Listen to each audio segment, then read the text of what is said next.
सो ये चम्स, अगर आपको यूपीएससी 2026 में अच्छे मार्क्स लाने हैं तो बायोलॉजी का जो सेल स्ट्रक्चर एंड फंक्शन वाला जो चैप्टर है, ये यूनिट है, बहुत ही इंपॉर्टेंट है, इसको बिल्कुल भी मिस मत करना, क्योंकि इस चैप्टर से या इस यूनिट से हर साल डायरेक्ट एमसीक्यूज पूछे जाते हैं। और आज हम NCERT based MCQ, important MCQs practice करने वाले हैं। तो जैसा कि आप जानते हैं, मैं आपका अनुराग भैया, एंड आज से हम लोग शुरू कर रहे हैं कंप्लीट बायोलॉजी इन 10 डेज सीरीज, जिसमें हम हर दिन एक इंपॉर्टेंट यूनिट को एमसीक्यूज की तरफ से रिवाइज करेंगे। तो इस यूनिट में हम लोग जितने भी 3 चैप्टर हैं वो सारे कवर करेंगे, चाहे वो सेल वाला चैप्टर हो, राइट, फिर उसके बाद हम लोग बायोमोलिक्यूल्स, एंड उसके बाद हम लोग cell cycle and cell division भी कवर करेंगे। तो पहला चैप्टर हम लोग स्टार्ट करें जिसका नाम है सेल, जो कि बहुत ही इंपॉर्टेंट है, उससे हर बार सवाल आते हैं, और जितने भी मैंने सवाल लिए हैं आपकी बहुत अच्छा रिवीजन हो जाएगा, ये मैं पहले ही बोल रहा हूँ, ठीक है। तो पहला क्वेश्चन देखिए, जो कि बहुत अच्छा क्वेश्चन है, which of the following cell organelles. अब देखो सेल ऑर्गेनेल्स यहाँ पे पूछ लिया, राइट। उसके बाद non membrane bound and found in both prokaryotics, यानी कि ये भी पूछ लिया कि जो नॉन मेम्ब्रेन जो सेल ऑर्गेनेल है एक प्रकार का, वो नॉन मेम्ब्रेन बाउंड ऑर्गेनेल्स भी है, और वो कोशिका जो दो सेल्स होती है ना, जो प्रोकैरियोटिक यूकैरियोटिक, उनमें भी पाया जाता है। तो कौन सी चीज़ होती है? देखो लाइसोसोम्स तो पाया नहीं जाता, राइबोसोम्स कहाँ कहाँ पाया जाता है? ये पाया जाता है प्रोकैरियोटिक एंड यूकैरियोटिक दोनों कोशिकाओं में पाया जाता है, और एक प्रकार का ये नॉन मेम्ब्रेन बाउंड ऑर्गेनेल भी है। और ये क्या करता है? ये करता है प्रोटीन सिंथेसिस भी करता है। क्या करता है? प्रोटीन सिंथेसिस भी करता है। तो इसका राइट आंसर बी हो जाएगा। सेंट्रियोल का कोई काम ही नहीं है, माइटोकॉन्ड्रिया का भी कोई काम ही नहीं है, राइट। इसका आंसर क्या है? वो है राइबोसोम्स। क्वेश्चन नंबर 2 देखो, which of the following structure is present only in prokaryotic cells, यानी कि इसमें ऐसे आपको बताना है जो प्रोकैरियोटिक कोशिकाओं में ऐसी कौन सी संरचना है जो प्रोकैरियोटिक सेल्स में पाई जाती है। तो देखिए पहला प्लाज्मिड आपको दिया है, जो कि सही है। वाई? क्योंकि आपको पता है जो प्लाज्मिड होता है एक प्रकार का, ये स्मॉलेस्ट समझते हो? स्मॉलेस्ट मतलब छोटा छोटा सर्कुलर डीएनए होता है, सर्कुलर डीएनए होता है, ठीक है, सर्कुलर डीएनए होता है, ठीक। इसकी और बात एक चीज़ तुम समझ लो, और ये क्या होता है, जो प्रोकैरियोटिक आपको जो सेल्स दिख रही हैं, प्रोकैरियोटिक सेल्स यानी कि जो बैक्टीरिया, उसमें भी पाया जाता है, और जो यूकैरियोटिक होती है तो उसमें समानता नहीं होता है, ठीक है, उसमें समानता नहीं होता है। किसमें नहीं होता? यूकैरियोटिक में। तो यहाँ से आपको ये भी पता चलेगा कि पहले तो ये पूछ लिया कि प्रोकैरियोटिक में होता है, लेकिन किसमें नहीं होता? यूकैरियोटिक में नहीं होता। क्या नहीं होता? वो होता प्लाज्मिड। प्लाज्मिड क्या है? एक प्रकार का स्मॉलेस्ट सर्कुलर डीएनए होता है, राइट। इसका आंसर क्या है? वो ए है, बी नहीं होगा, सी भी नहीं होगा, डी भी नहीं होगा। क्वेश्चन नंबर 3 देखो, जो कि बहुत अच्छा क्वेश्चन है।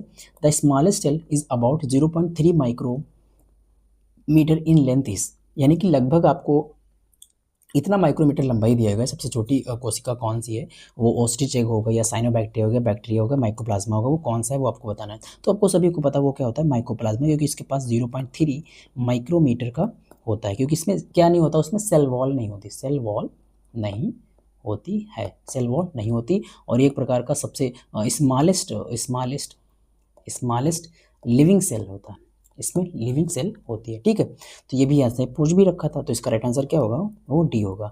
अब क्वेश्चन नंबर 4 देखो, genomic DNA of a bacterium is, यानी कि जो बैक्टीरियम आपको जीनोमिक डीएनए कैसा होता है? सर्कुलर होता है ना। वो कैसा होता है? वो सर्कुलर होता है, क्योंकि जो बैक्टीरिया का जो जीनोमिक डीएनए होता है, बैक्टीरिया का जो जीनोमिक डीएनए सामान्यतः कैसा होता है? सामान्यतः सर्कुलर डबल स्टैंडर्ड डीएनए होता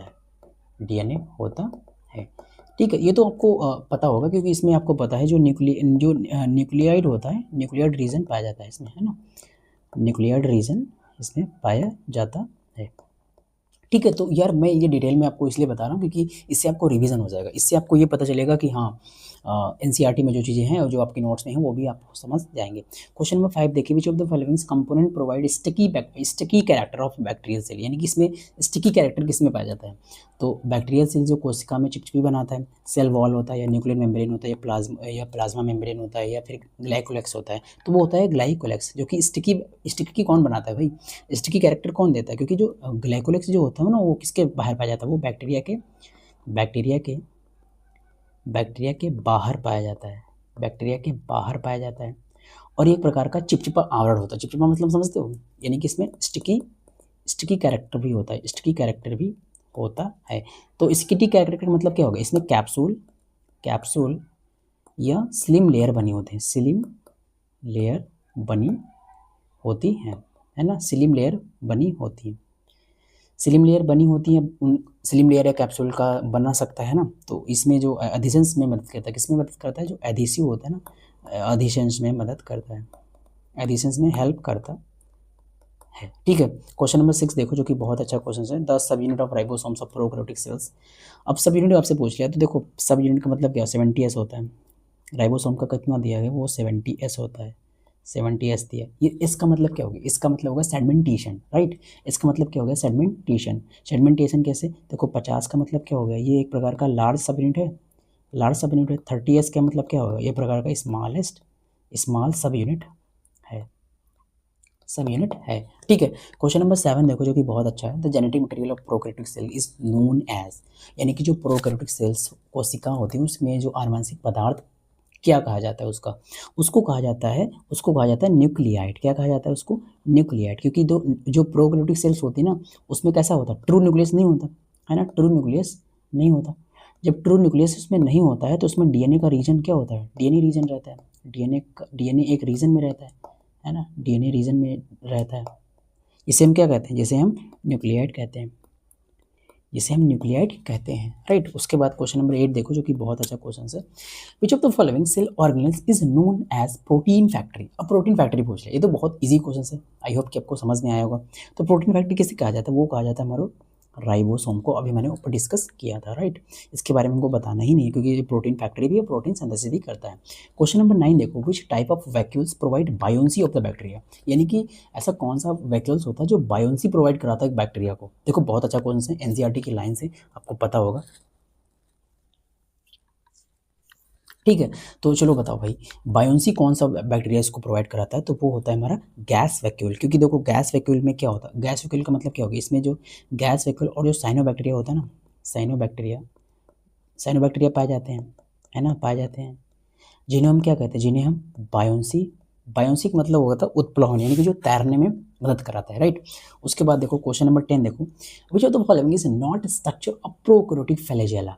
अब प्रोकैरियोटिक फ्लैजेला का मतलब क्या हो गया कि इसमें जो फिलामेंट होता है या सेंट्रियोल होता है या हुक होता है या बेसल बॉडी होता है। देखो सेंट्रियोल के बहुत सारे पार्ट होते हैं, राइट, आपने पढ़ा होगा। तो प्रोकैरियोटिक जब हम फ्लैजेला की बात करते हैं तो प्रोकैरियोटिक फ्लैजेला लगभग 3 भागों में डिवाइड होते हैं। कौन कौन से, एक तो हो गया हमारा फिलामेंट, एक तो हो गया हमारा हुक, ठीक है, एक तो हमारा होगा बेसल बॉडी। तो इसका राइट आंसर क्या होगा, इसका राइट आंसर क्या होगा, वो सेंट्रियोल नहीं होगा, सेंट्रियोल नहीं होगा। बाकी इसमें तुमको 3 चीज़ें मैंने बता दी, राइट। क्वेश्चन नंबर 11 देखो जो कि बहुत अच्छा क्वेश्चन है, the are small bristle like fibres sprouting out of the bacterial, यानी कि जो स्मॉल ब्रिस्टल लाइक जो फाइबर्स होते हैं ना स्प्राउटिंग आउट द बैक्टीरियल, वो आपको बताना है। तो क्या होता है, पिलाई होता है या मीजोसोम होता है या सीलिया होता है या फिम्बरी होता है, तो वो हमको आपको पता है वो होता है हमारा फिम्बरी। क्योंकि आपको पता है फिम्बरी में छोटे बाल्स होते हैं, क्या होते हैं, small small hairs, small hair fibres, small hairs होते हैं ना, जो यानी कि छोटे रेशेदार होते हैं। तो स्मॉल फाइबर्स हेयर होते हैं जो कि क्या करते हैं, जो कि जो बैक्टीरियल सेल होता है ना, जो बैक्टीरियल सेल से निकलते हैं, किससे निकलते हैं, बैक्टीरियल सेल से निकलते हैं, और सरफेस अटैचमेंट में मदद करते हैं, हेल्प्स करते हैं, ठीक है। तो फिम्बरी क्या होता है, एक स्मॉल हेयर्स, इसमें फाइबर्स लाइक जो स्ट्रक्चर पाई जाती है, जो कि इसमें जो बैक्टीरियल सेल से निकलते हैं, और इसमें जो सरफेस होता है ना वो किससे अटैच होता है, वो किससे अटैचमेंट होता है, जो सरफेस होता है वो अटैचमेंट में मदद करता है, राइट। क्वेश्चन नंबर 11 12 देखो, the animal cell is different from a plant cell in having, यानी कि जो पशु कोशिका पौधों कोशिका में किसके होने के कारण भिन्न होती है। तो राइबोसोम्स, न्यूक्लियस, गोल्जी अपरेटस या सेंट्रोसोम, तो वो किस में होता है, वो होता है हमारा सेंट्रोसोम में। क्योंकि आपको पता है जो एनिमल सेल होता है, क्या एनिमल सेल में जो समानता क्या पाया जाता है, वो सेंट्रोसोम पाया जाता है, पाया जाता है कि नहीं, सेंट्रोसोम पाया जाता है। लेकिन जबकि प्लांट सेल जो होती है उसमें नहीं होता, प्लांट सेल में नहीं होता, क्या, प्लांट सेल में ये नहीं होता है, राइट। ये तो तुमको समझना था यहाँ पे, इसका राइट आंसर डी हो गया, इसका राइट आंसर डी हो गया। क्वेश्चन नंबर 13 देखो, the model given by Singer and Nicolson was for plasma membrane, plasma membrane, यानी कि सिंगल और निकोलसन ने क्या दिया था, तो वो दिया था, आपको पता है, वो दिया था हमारा 1972 में फ्लूइड मोज़ैक मॉडल, है ना, फ्लूइड मोज़ैक मॉडल। क्योंकि जो ये किसके लिए होता है, ये होता है हमारा for plasma membrane, for plasma membrane के लिए होता है, क्या होता है वो, फ्लूइड मोज़ाइक मॉडल बहुत सारे लाइक मैं अगर चॉकलेट फ्लूइड मॉडल की बात करूँ तो यहाँ पे जब आप आएंगे कॉलेज में तो यहाँ पे बहुत सारे के अलग अलग प्रकार के मॉडल्स पढ़ाए जाते हैं, राइट।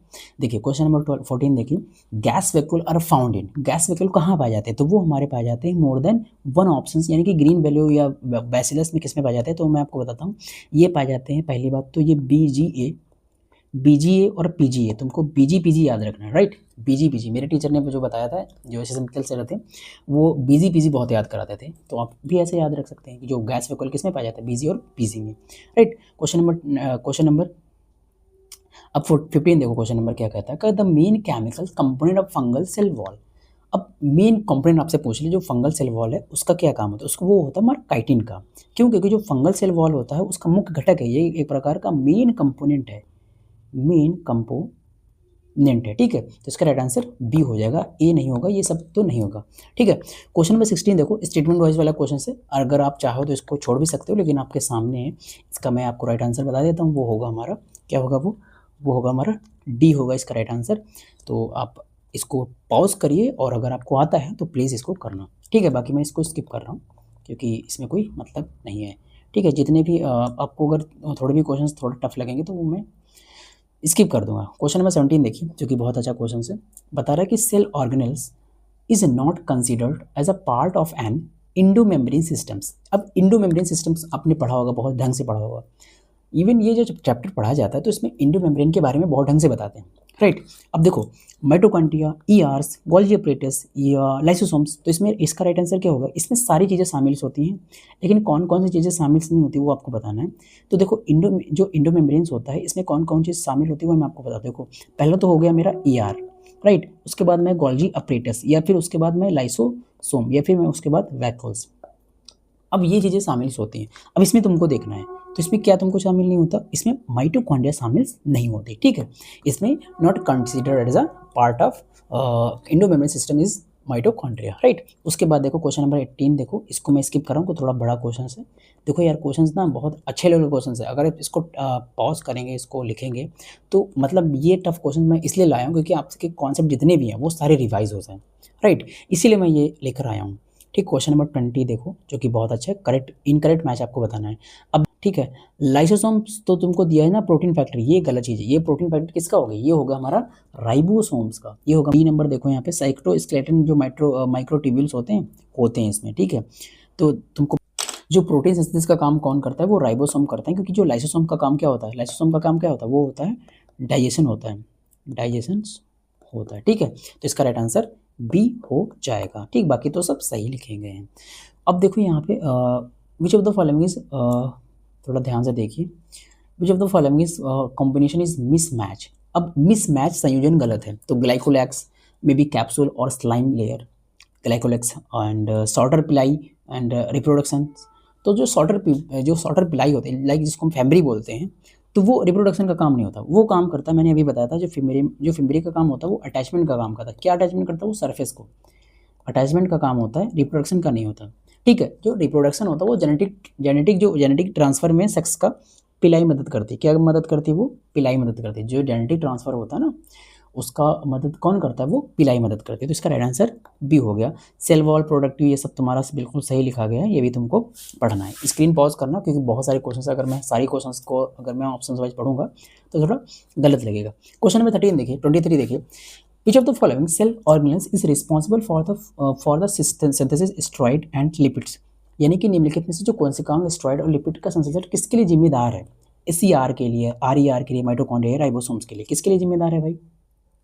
अब जब भी हम स्टेरॉइड एंड लिपिड की बात करेंगे तो वो हमारा SCR, क्योंकि इसको बोलते हैं स्मूथ एंडोप्लाज्मिक रेटिकुलम, क्योंकि इसमें क्या होता है, इसमें होता है लिपिड और स्टेरॉइड हार्मोन्स सिंथेसिस काम करता है। क्या काम करता है, सिंथेसिस काम करता है।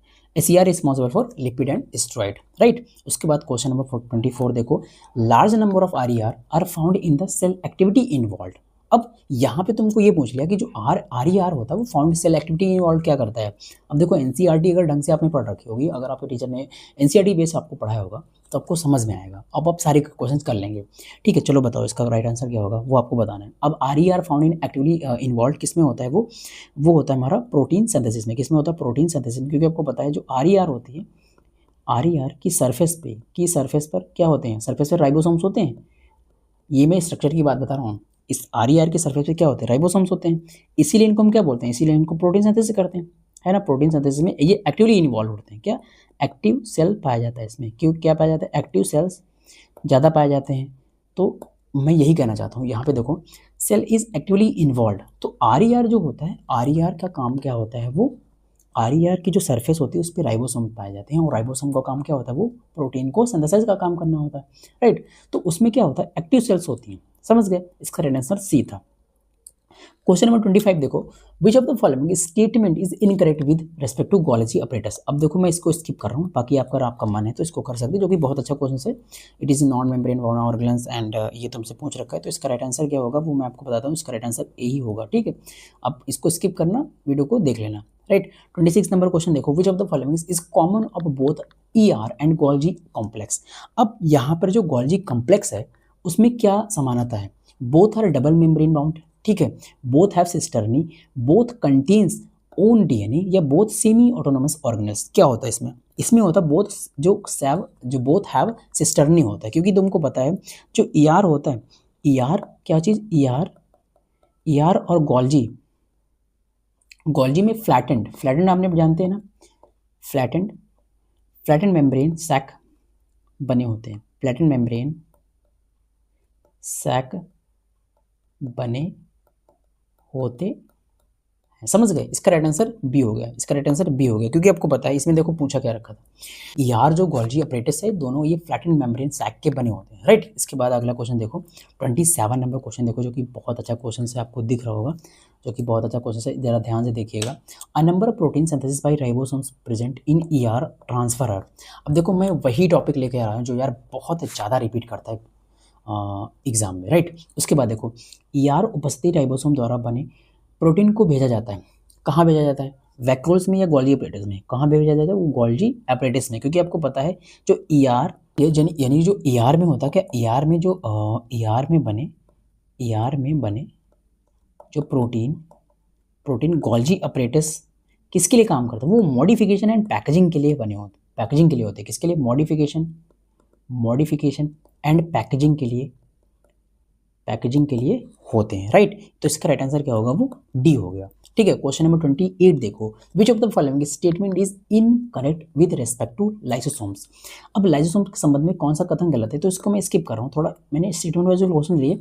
अगर कोई बच्चा इसको स्किप करके लिखेगा नहीं, इसको अगर करेगा तो उसको समझ में आएगा कि यार हाँ ये क्वेश्चन इसमें क्यों डाले गए। इसलिए डालेंगे क्योंकि यार आपका दिमाग खोलने के लिए, इसलिए डालेंगे क्योंकि आपका रिवीजन बहुत अच्छा हो जाए। मैं आपको इजी सवाल नहीं करा सकता, जो इजी सवाल कराते हैं ना उनके पास ज़्यादा बच्चे जाते हैं, क्योंकि उनको ऐसा लगता है कि यार इजी सवाल आएंगे, उनका डोपामिन बहुत अच्छा होगा, तो वो उनका मन भी लगेगा। भैया थोड़ा टफ चीज़ों में इन्वेस्ट करिए, राइट। 29 नंबर क्वेश्चन देखिए, which of the following cell organelles is involved in the synthesis of the cell organelle that contain hydrolytic enzymes. अब जब भी हम हाइड्रोलिटिक एंजाइम्स की बात करते हैं तो उसमें सबसे पहले हम एक चीज़ देखते हैं कि यार उसका पीएच कितना होता है। तो मैंने अभी ऊपर आपको बताया था, वो जब आप स्टेटमेंट वाला क्वेश्चन करेंगे तो वहाँ से आपको समझ में आएगा कि जो इसका जो होता है पैरेलल 5 होता है, ये होता है एसिडिक पीएच, है ना, एसिडिक पीएच होता है। लेकिन यहाँ से तुमको एक चीज़ समझ में आएगी कि आपसे पूछ लिया कि cell organelle is involve in synthesis. अब सिंथेसिस का काम क्या होता है, वो होता है हमारा गोल्जी अपरेटस में। लेकिन आपको पता है लाइसोसोम के जो जितने भी हाइड्रोलिटिक एंजाइम्स होते हैं वो गोल्जी अपरेटस के प्रोसेस में ही पैकेज होते हैं, ठीक है। ये आपने पढ़ा होगा बहुत ढंग से, ये तुमको मैकेनिज्म आनी चाहिए।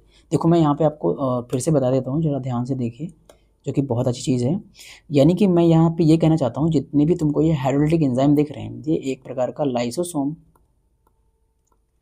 लाइसोसोम्स के हाइड्रोलिटिक एंजाइम्स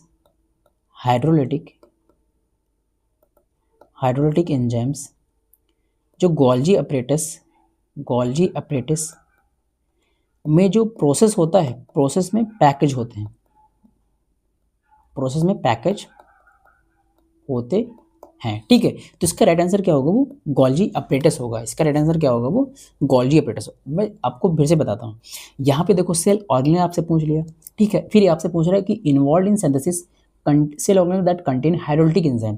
अब यहाँ पे ये हाइड्रोलिटिक एंजाइम डाल रहा है, इसका मतलब क्या है, इसका मतलब यही है कि इसमें आपसे ये भी पूछना चाहता है कि आप लाइसोसोम के बारे में जानते हैं कि नहीं। तो मैंने यही बताया आपको कि यार लाइसोसोमल एंड लाइसोसोमल के जो जितने भी हाइड्रोलिटिक एंजाइम्स होते हैं उसमें जो गोल्जी अपरेटस होता है उसके प्रोसेस में ये पैकेज होते हैं, राइट। तो तुमको समझ में आया होगा ये चीज़, बहुत अच्छा क्वेश्चन था, जरा दिमाग लगाने वाली बात थी। अब देखो 30 नंबर क्वेश्चन देखो, which of the following vacuole help in osmo regulation in amoeba. अब यहाँ पे आपसे पूछ लिया कि ऑस्मो रेगुलेशन इन अमीबा में क्या होता है। तो जब भी हम ऑस्मो रेगुलेशन की बात करते हैं तो वो होता है हमारा कॉन्ट्रेक्टाइल वैक्यूल्स। आपने वैक्यूल्स के टाइप पढ़े होंगे एंड आई होप कि आपको आपने जानते होंगे ना वैक्यूल्स कितने प्रकार के होते हैं। तो अमीबा में हमेशा यार कॉन्ट्रेक्टाइल वैक्यूल होता है जो कि ऑस्मो रेगुलेशन में काम करता है, क्योंकि यार जब भी एक्सेस वाटर हो जाता है ना तो वो ऑस्मो रेगुलेशन की वजह से ही बाहर निकल पाता है, राइट। तो ये चीज़ तुमको पता होगा, ठीक है। तो इसका राइट आंसर क्या था, वो सी था। इसका राइट आंसर क्या था, वो सी था। 31 नंबर क्वेश्चन देखो जो कि बहुत अच्छा क्वेश्चन है। The vacuole which helps in digestion of the food particle engulf by protist are. अब यहाँ पे आपसे ये पूछ लिया कि जो प्रोटिस्ट होते हैं वो इनगल्फ करते हैं with the help of digestion, ये आपको बताना है। तो इसका राइट आंसर क्या होगा वो बताइए आप। तो वो होता है हमारा फूड वैक्यूल, क्योंकि आपको पता है जो प्रोटिस्ट होते हैं, प्रोटिस्ट में जो इनगल्फ जो फूड होता है, food particle digestions, food vacuole होता है। क्या होता है, फूड वैक्यूल्स होता है, ठीक है। तो इसका राइट आंसर क्या होगा, वो डी हो गया। अब 32 नंबर क्वेश्चन देखो जो कि बहुत अच्छा क्वेश्चन है। Which of the following cell organelles is known as power house of the cell. अब यार ये तो बहुत ईजी क्वेश्चन है, ये माइटोकॉन्ड्रिया। इसका राइट आंसर क्या होगा, माइटोकॉन्ड्रिया होगा। क्योंकि यार क्यों होता है, क्योंकि यहाँ पे क्या बनता है, वो एटीपी बनता है ना। ये तो बच्चों को पता है, यहाँ पे क्या बनता है, वो एटीपी बनता है। 33 नंबर क्वेश्चन देखिए, the inner membrane of mitochondria form a number of infolding card. अब इनफोल्डिंग का मतलब क्या हो गया भाई, अब जब भी हम इनफोल्डिंग की बात करेंगे तो यहाँ पे आपको बहुत ढंग से आप क्या पढ़ना आना चाहिए, वो पढ़ना चाहिए मेम्ब्रेन के बारे में, राइट। उसके बाद देखो, अब जब भी हम इनफोल्डिंग की बात करेंगे तो इसका राइट आंसर क्या होगा, वो होगा क्रिस्टी। क्योंकि आपको पता है जो माइटोकॉन्ड्रिया होता है, माइटोकॉन्ड्रिया की जो इनर मेम्ब्रेन होती है, क्या इनर मेम्ब्रेन की जो फोल्ड होता है, इनर मेम्ब्रेन की जो फोल्ड होता है उसको हम लोग बोलते हैं क्रिस्टी। क्या बोलते हैं उसको, क्रिस्टी बोलते हैं, राइट। इसका राइट आंसर क्या होगा, वो बी हो गया। बाकी ऑप्शंस को तो छूना नहीं है, आपको यहाँ से ढंग से पता चल जानी, जब भी इनर मेम्ब्रेन की बात कर ले, माइटोकॉन्ड्रिया की बात कर ले, फॉर्म नंबर इनफोल्डिंग। अब जब भी आप एनसीईआरटी की लाइन पढ़ेंगे तो यहाँ पे लाइन बहुत अच्छे से मेंशन की गई है, जब भी आपको पढ़ लेंगे आपको समझ में आ जाएगा, तब भी तुमको देखते ही तुमको आंसर पता चल जाएगा कि यार ये इसका राइट आंसर होगा। और हमारा हिसाब से तो मतलब ये है कि अगर बायो में बच्चा कोई भी गलत करा ना क्वेश्चन, तो हमारे हिसाब से उसकी प्रिपरेशन बहुत अच्छी नहीं है, उसके कॉन्सेप्ट ही नहीं क्लियर है, तो वो फिजिक्स केमिस्ट्री कैसे कर पाएगा। एक्चुअल में अगर जिसको फिजिक्स केमिस्ट्री आता हो तो उसको बायो आएगा, लेकिन अगर किसको बायो आता हो तो फिजिक्स एंड केमिस्ट्री आना तो हमारे हिसाब से ये थोड़ा डिफिकल्ट लगेगा, राइट।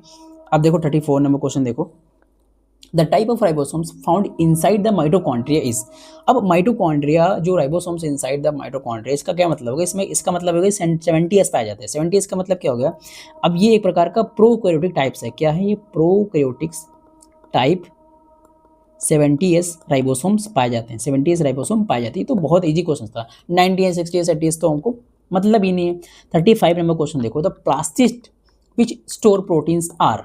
अब वे प्लास्टिड जो प्रोटीन का भंडारण करते हैं वो कौन से होते हैं, एलिरोप्लास्ट होते हैं, इलियोप्लास्ट होते हैं, अमाइलोप्लास्ट होते हैं, क्रोमोप्लास्ट होते हैं। बताओ, वो होते हैं हमारे एलिरोप्लास्ट। क्योंकि आपको पता है ये क्या होता है, एक प्रकार का प्रोटीन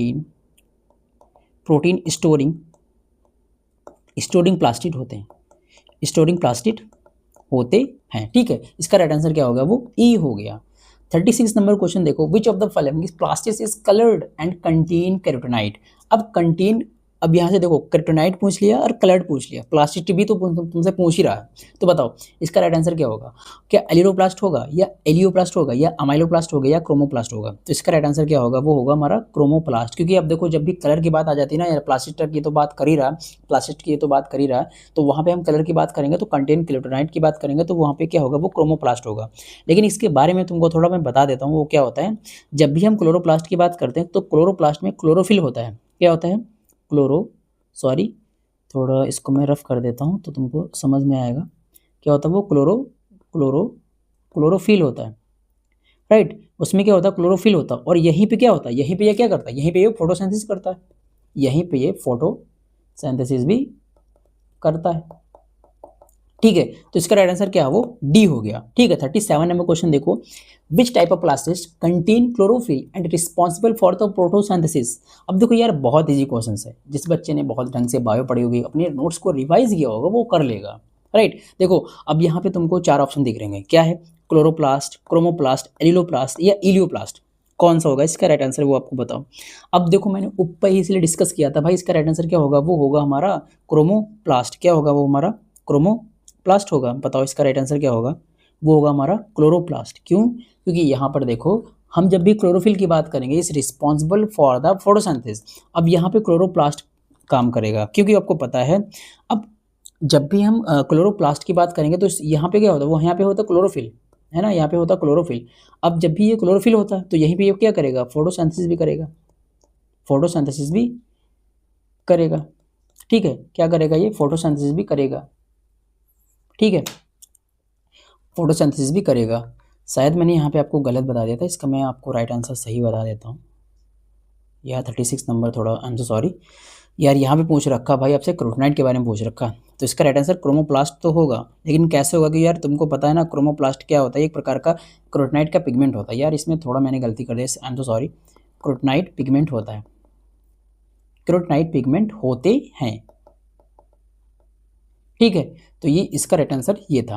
अब 38 नंबर क्वेश्चन देखो, जो कि यार बहुत अच्छा क्वेश्चन है, एंड आई होप कि आपको समझ में भी आएगा और आप कर भी लेंगे, जो कि बहुत अच्छा क्वेश्चन है। ज़रा ध्यान से देखिए, 38 नंबर क्वेश्चन आपके सामने दिख रहा होगा, बताइए इसका राइट आंसर क्या होगा, ठीक है। चलिए, the orange colour of carrot root is due to the presence, यानी कि जो कैरेट का जो, यानी कि जो गाजर होती है उसके जो रूट का जो कलर होता है वो ऑरेंज होता है, वो किसके कारण होता है, वो क्या एलिरोप्लास्ट के कारण होता है, या इलियोप्लास्ट के कारण होता है, या क्रोमोप्लास्ट के या एमाइलोप्लास्ट के कारण होता है। किसके कारण होता है, वो होता है हमारा, वो होता है हमारा किसके कारण, वो होता है हमारा क्रोमोप्लास्ट की वजह से। किसके वजह से, क्रोमोप्लास्ट की वजह से, क्योंकि आपको पता है जो कैरेट रूट होता है, कैरेट रूट का जो कलर होता है, यानी जो ऑरेंज कलर होता है, ऑरेंज कलर जो होता है वो क्या होता है, वो होता है हमारा क्रोमोप्लास्ट, क्रोमोप्लास्ट में जो कैरोटिनाइड के कारण होता है। किसके कारण होता है, कैरोटिनॉइड्स या कैरोटिनॉइड्स के कारण होता है, ठीक है, इस ड्यू टू कैरोटिनाइड कलर्स को होता है, ठीक है। इसका राइट आंसर क्या होगा, सी हो गया। 39 नंबर क्वेश्चन देखो, थाइलाकोइड इज प्रेजेंट इन, जो थाइलाकोइड होता है वो कहाँ पे पाए जाते हैं, तो वो पाए जाते हैं, आपको पता है यार, वो पाए जाते हैं क्लोरोप्लास्ट में। किस में पाए जाते हैं, क्लोरोप्लास्ट में पाए जाते हैं, यानी कि जो थाइलाकोइड होता है इसके अंदर पाए जाते हैं, किसके अंदर, क्लोरोप्लास्ट के अंदर पाए जाते हैं, क्योंकि आपको पता है इसमें फोटोसिंथेसिस इंपॉर्टेंट नहीं है। क्या होता है, इसमें फोटोसिंथेसिस इंपॉर्टेंट नहीं है, इसमें फोटोसिंथेसिस सबसे इंपॉर्टेंट है, इसमें फोटोसिंथेसिस इंपॉर्टेंट है, ठीक है। इसका राइट आंसर क्या होगा, वो सी हो गया। क्वेश्चन नंबर 40 देखो, which of the following statement, अब इसको मैं स्किप कर रहा हूँ, लेकिन हाँ आप इसको पॉज करिए और देखिए, इसका राइट आंसर वो मैं आपको बता देता हूँ। इसका राइट आंसर क्या है, वो होगा हमारा सी होगा इसका राइट आंसर। क्यों, क्योंकि they are made up of RNA only, अब आरएनए से बने होते हैं, बाकी तो तुम आप पढ़ लेना इसको पॉज करके, ठीक है। इसको मैं स्किप कर रहा हूँ। 41 नंबर क्वेश्चन देखिए, centrosome is organelle containing the two cylindrical structure is called. अब देखो टू सिलेंड्रिकल स्ट्रक्चर का आपसे पूछ लिया, बताओ इसके बारे में, तो इसका राइट आंसर क्या होगा वो आपको बताना है, तो वो होगा हमारा सेंट्रियोल। क्यों, क्योंकि आपको पता है सेंट्रोसोम में दो सिलेंड्रिकल स्ट्रक्चर होते हैं, जिनको हम क्या बोलते हैं, उनको हम बोलते हैं सेंट्रियोल। क्या, सेंट्रियोल बोलते हैं, क्योंकि जो सेंट्रोसोम में क्या होता है, सेंट्रोसोम में दो सिलेंड्रिकल स्ट्रक्चर होते हैं, उसको हम क्या बोलते हैं, उसको हम बोलते हैं सेंट्रियोल। इसका राइट आंसर क्या था, वो सी था, ठीक है। 42 नंबर क्वेश्चन देखिए, the nucleus was discovered by, किसने किया था भाई, ये तो बहुत ईजी क्वेश्चन है, जल्दी बताओ। ये किया था हमारे रॉबर्ट हुक ने, कब किया था, रॉबर्ट ब्राउन ने किया था। रॉबर्ट हुक ने तो कोशिका की खोज की थी भाई, रॉबर्ट ब्राउन ने 1831 में किया था, ठीक है। इसका राइट आंसर क्या था, वो बी था। बाकी स्लाइडिन के बारे में, एंटोनियो लेविनगेव के बारे में, रॉबर्ट के बारे में तो आपको सबको पता होगा भाई। अब देखो 53 नंबर क्वेश्चन देखो, बताना है भाई आपको, थोड़ा अच्छा क्वेश्चन है।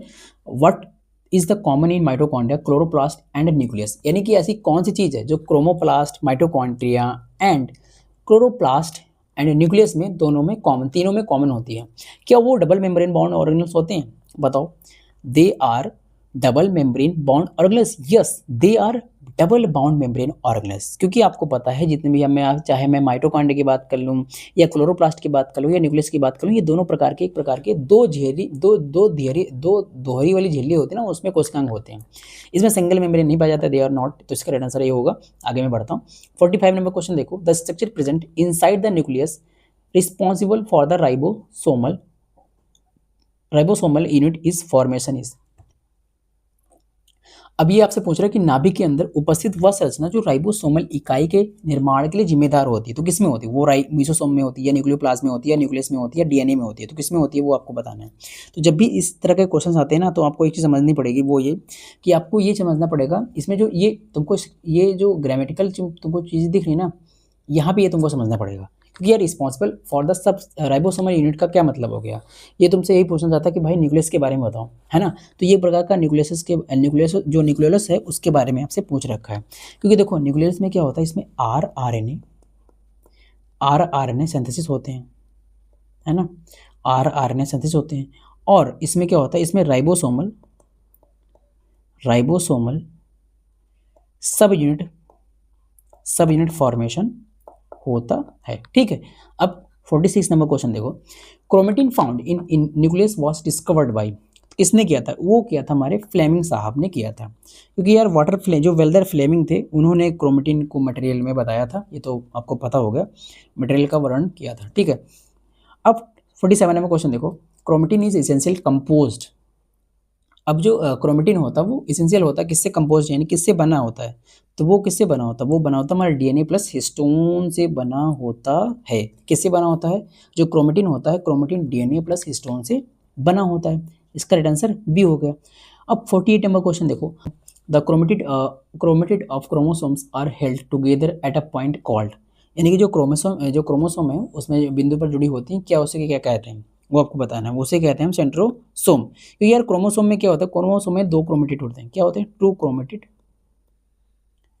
क्रोमेटिड जो होते हैं वो सेंट्रोसोम पे, जो सेंट्रोमियर होता है ना, सेंट्रोमियर उस पर जुड़ी होती हैं, सेंट्रोमियर पर जुड़ी होती हैं, ठीक है। चलो क्वेश्चन नंबर 49 देख लो, an elaborate network the filamentous proteinaceous structure is present in cytoplasm which help is maintain of the cell shape is called. ये आपको बताना है, तो जो कि बहुत अच्छा क्वेश्चन है और बहुत ही कॉन्सेप्चुअल क्वेश्चन है, ये आपको बताना है। तो इसका जो राइट आंसर होगा वो क्या होगा, वो होगा साइटोस्केलेटन। क्योंकि थाइलोकाइड का मतलब ही नहीं होगा एंडोप्लाज्मिक और प्लाज्मा लेमा है, वो उसका कोई मतलब है। इसका राइट आंसर क्या होगा, वो साइटोस्केलेटन होगा। क्योंकि वो आपको पता है जब भी हम इसकी बात करेंगे, साइटोस्केलेटन की बात करेंगे, तो ये क्या करता है, ये हमारा सेल शेप मेंटेन करता है। क्या करता है? सेल शेप मेंटेन करने और इंट्रासेलुलर मूवमेंट होता है उसमें मदद करता है। इंट्रासेलुलर मूवमेंट में हेल्प करता है, ठीक है। तो इसका राइट आंसर क्या हो गया, वो डी हो गया। चलिए क्वेश्चन नंबर 50 देखिए, सेलेक्ट द इनकरेक्ट स्टेटमेंट। अब ये स्टेटमेंट और इसको मैं स्किप करता हूँ, राइट। ये आपको पॉज करना, अपने हाथ देखना, ठीक है। अब देखो, the chromosomal having centromere is at terminal end end are called, यानी कि जो सेंट्रोमियर होता है उसका जो टर्मिनल इंड होता है उसको क्या कहते हैं? उसको हम सब मेटासेंट्रिक बोलते हैं, या मेटासेंट्रिक या टीलोसेंट्रिक या एक्रोसेंट्रिक बोलते हैं। तो उसको हम बोलते हैं टीलोसेंट्रिक। क्योंकि आपको पता है जो टीलोसेंट्रिक सेंट्रोसोम होता है, टीलोसेंट्रिक जो क्रोमोसोम होता है, टीलोसेंट्रिक क्रोमोसोम्स में सेंट्रोमियर किसमें होते हैं? सेंट्रोमियर जो होता है टर्मिनल इंड पे होता है। सेंट्रोमियर टर्मिनल इंड पर होता है, टर्मिनल इंड पर होता है, जो कि बहुत इजी क्वेश्चन है। एंड 52 नंबर क्वेश्चन देखो, जो कि बहुत अच्छा है। सैटेलाइट क्रोमोसोम के बारे में आपने पढ़ा होगा, उसके बारे में आपको बताना है। तो एक प्रकार की ये जो चीज़ आपको यहाँ पे दिख रही है, यानी कि जो प्राइमरी कंस्ट्रक्शन भी होता है उसमें एंड सेकेंडरी कंस्ट्रक्शन होता है, इसका राइट आंसर डी हो जाएगा, ठीक है। माइक्रोबॉडीज आर, अब माइक्रोबॉडीज के बारे में आपको बताना है। तो माइक्रोबॉडीज क्या होती हैं? तो माइक्रोबॉडीज बहुत इजी क्वेश्चन है। माइक्रोबॉडीज होती हैं मेम्ब्रेन बाउंड माइन्यूट वेसिकल्स। क्या होते हैं इसमें, मेम्ब्रेन बाउंड माइन्यूट वेसिकल्स होती है। देखो कभी कभी यार माइक्रो बॉडीज से बहुत अच्छे क्वेश्चन आते हैं, इस टाइप के क्वेश्चन आते हैं, ठीक है। तो जो मेम्ब्रेन बाउंड होता है वो उसमें क्या होता है, एक प्रकार के वेसिकल्स होते हैं, माइन्यूट वेसिकल्स होते हैं। और जैसे कि मैं एग्जाम्पल की बात कर लूँ, तो एग्जाम्पल में अगर बात करूँ तो इसमें होता है पेरोक्सीसोम। क्या होता है इसमें, पेरोक्सीसोम्स, है ना। आई होप कि ये सही लिखा होगा। तो यार जो सेल वाला चैप्टर है उसमें मैंने सारे कवर किए, एंड आई होप कि 53 क्वेश्चन थे जो कि बहुत अच्छे लोग क्वेश्चन थे। मैंने लगभग 40 मिनट में कवर कर लिए, तो आपको भी कवर कर ही लेंगे, जो कि बहुत ईजी क्वेश्चन है। अब हम लोग बायोमोलिक्यूल्स की तरफ मूव करेंगे, जो कि बहुत अच्छा चैप्टर भी है। तो पहला क्वेश्चन देखिए, जो कि बहुत अच्छा क्वेश्चन है, आपको दिख रहा होगा, store from sugar in animal. अब जब भी हम जानवरों में जो शर्करा संग्रहित रूप में पाया जाता है वो क्या होता है, वो आपको बताना है। तो वो क्या होता है, जब भी हम जानवरों की बात करते हैं, तो यहाँ पे मैं आपको बताता हूँ, जब भी हम एनिमल में जो ग्लूकोज होता है, क्या ग्लूकोज किस में फॉर्म हो, ग्लूकोज किसके फॉर्म में होता है, वो होता है हमारे ग्लाइकोजन के फॉर्म में। इसको मैं थोड़ा और सही कर लेता हूँ, वो होता है हमारा ग्लाइकोजन के फॉर्म में। किसके फॉर्म में होता है, ग्लाइकोजन के फॉर्म में होता है। जब ग्लाइकोजन के फॉर्म में होता है वो एक प्रकार का होमोपॉलीसैकेराइड है। क्या है, होमोपॉलीसैकेराइड है, होमोपॉलीसैकेराइड है। होमोपॉलीसैकेराइड का मतलब क्या होगा, जैसे कि इसमें जो क्या होता है, इसमें ग्लूकोज और ग्लूकोज यूनिट से बना होता है। होमोपॉलीसैकेराइड का मतलब क्या होगा, वो किसके बना होता है, वो ग्लूकोज यूनिट से बना होता है। अब अगर हम ग्लूकोज यूनिट की बात करेंगे तो वो आपको पता है, बहुत अच्छे से जानते होंगे। ग्लूकोज यूनिट का क्या मतलब होगा, कमेंट बॉक्स में आपको बताना है, ठीक है। इसका राइट आंसर क्या होगा, इसका राइट आंसर ए हो जाएगा। 2 नंबर क्वेश्चन देखो, the information genetic nucleic acid reside in, यानी कि जो आनुवांशिक न्यूक्लिक अम्ल है, सोचना कहाँ से निहित होती है। निहित का मतलब क्या होगा, कहाँ से मिलती है, तो वो नंबर ऑफ न्यूक्लियोसाइड से, या काइंड ऑफ न्यूक्लियोसाइड से, या सीक्वेंस ऑफ न्यूक्लियोसाइड से, ऑल ऑफ द अबव। यार जब भी हम इसकी बात करेंगे ना, तो इसमें जो काइंड ऑफ सीक्वेंस वर्ड जो दिया गया है, ये थोड़ा कॉम्प्लिकेटेड वर्ड है, इसको यहाँ पे आपको समझना पड़ेगा। वो मैं आपको बताऊँ, देखो क्या है इसमें, यहाँ क्या मतलब क्या है। तो जब भी हम डीएनए की बात करेंगे, तो डीएनए में जो जेनेटिक मटेरियल होता है, क्या जेनेटिक इन्फॉर्मेशन में जो न्यूक्लियोटाइड होता है, क्या न्यूक्लियोटाइड सीक्वेंस में स्टोर होता है। किस में होता है, सीक्वेंस में स्टोर होता है। इसको थोड़ा मैं मिटा देता हूँ, सही से लिखता हूँ, और इसको मैं बड़ा कर लेता हूँ।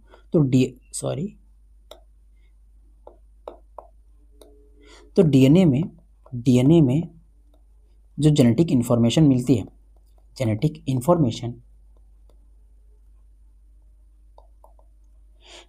इन्फॉर्मेशन होती है, वो क्या होता है, जेनेटिक इन्फॉर्मेशन न्यूक्लियोटाइड किस में होती है, वो सीक्वेंस में स्टोर होती है। वो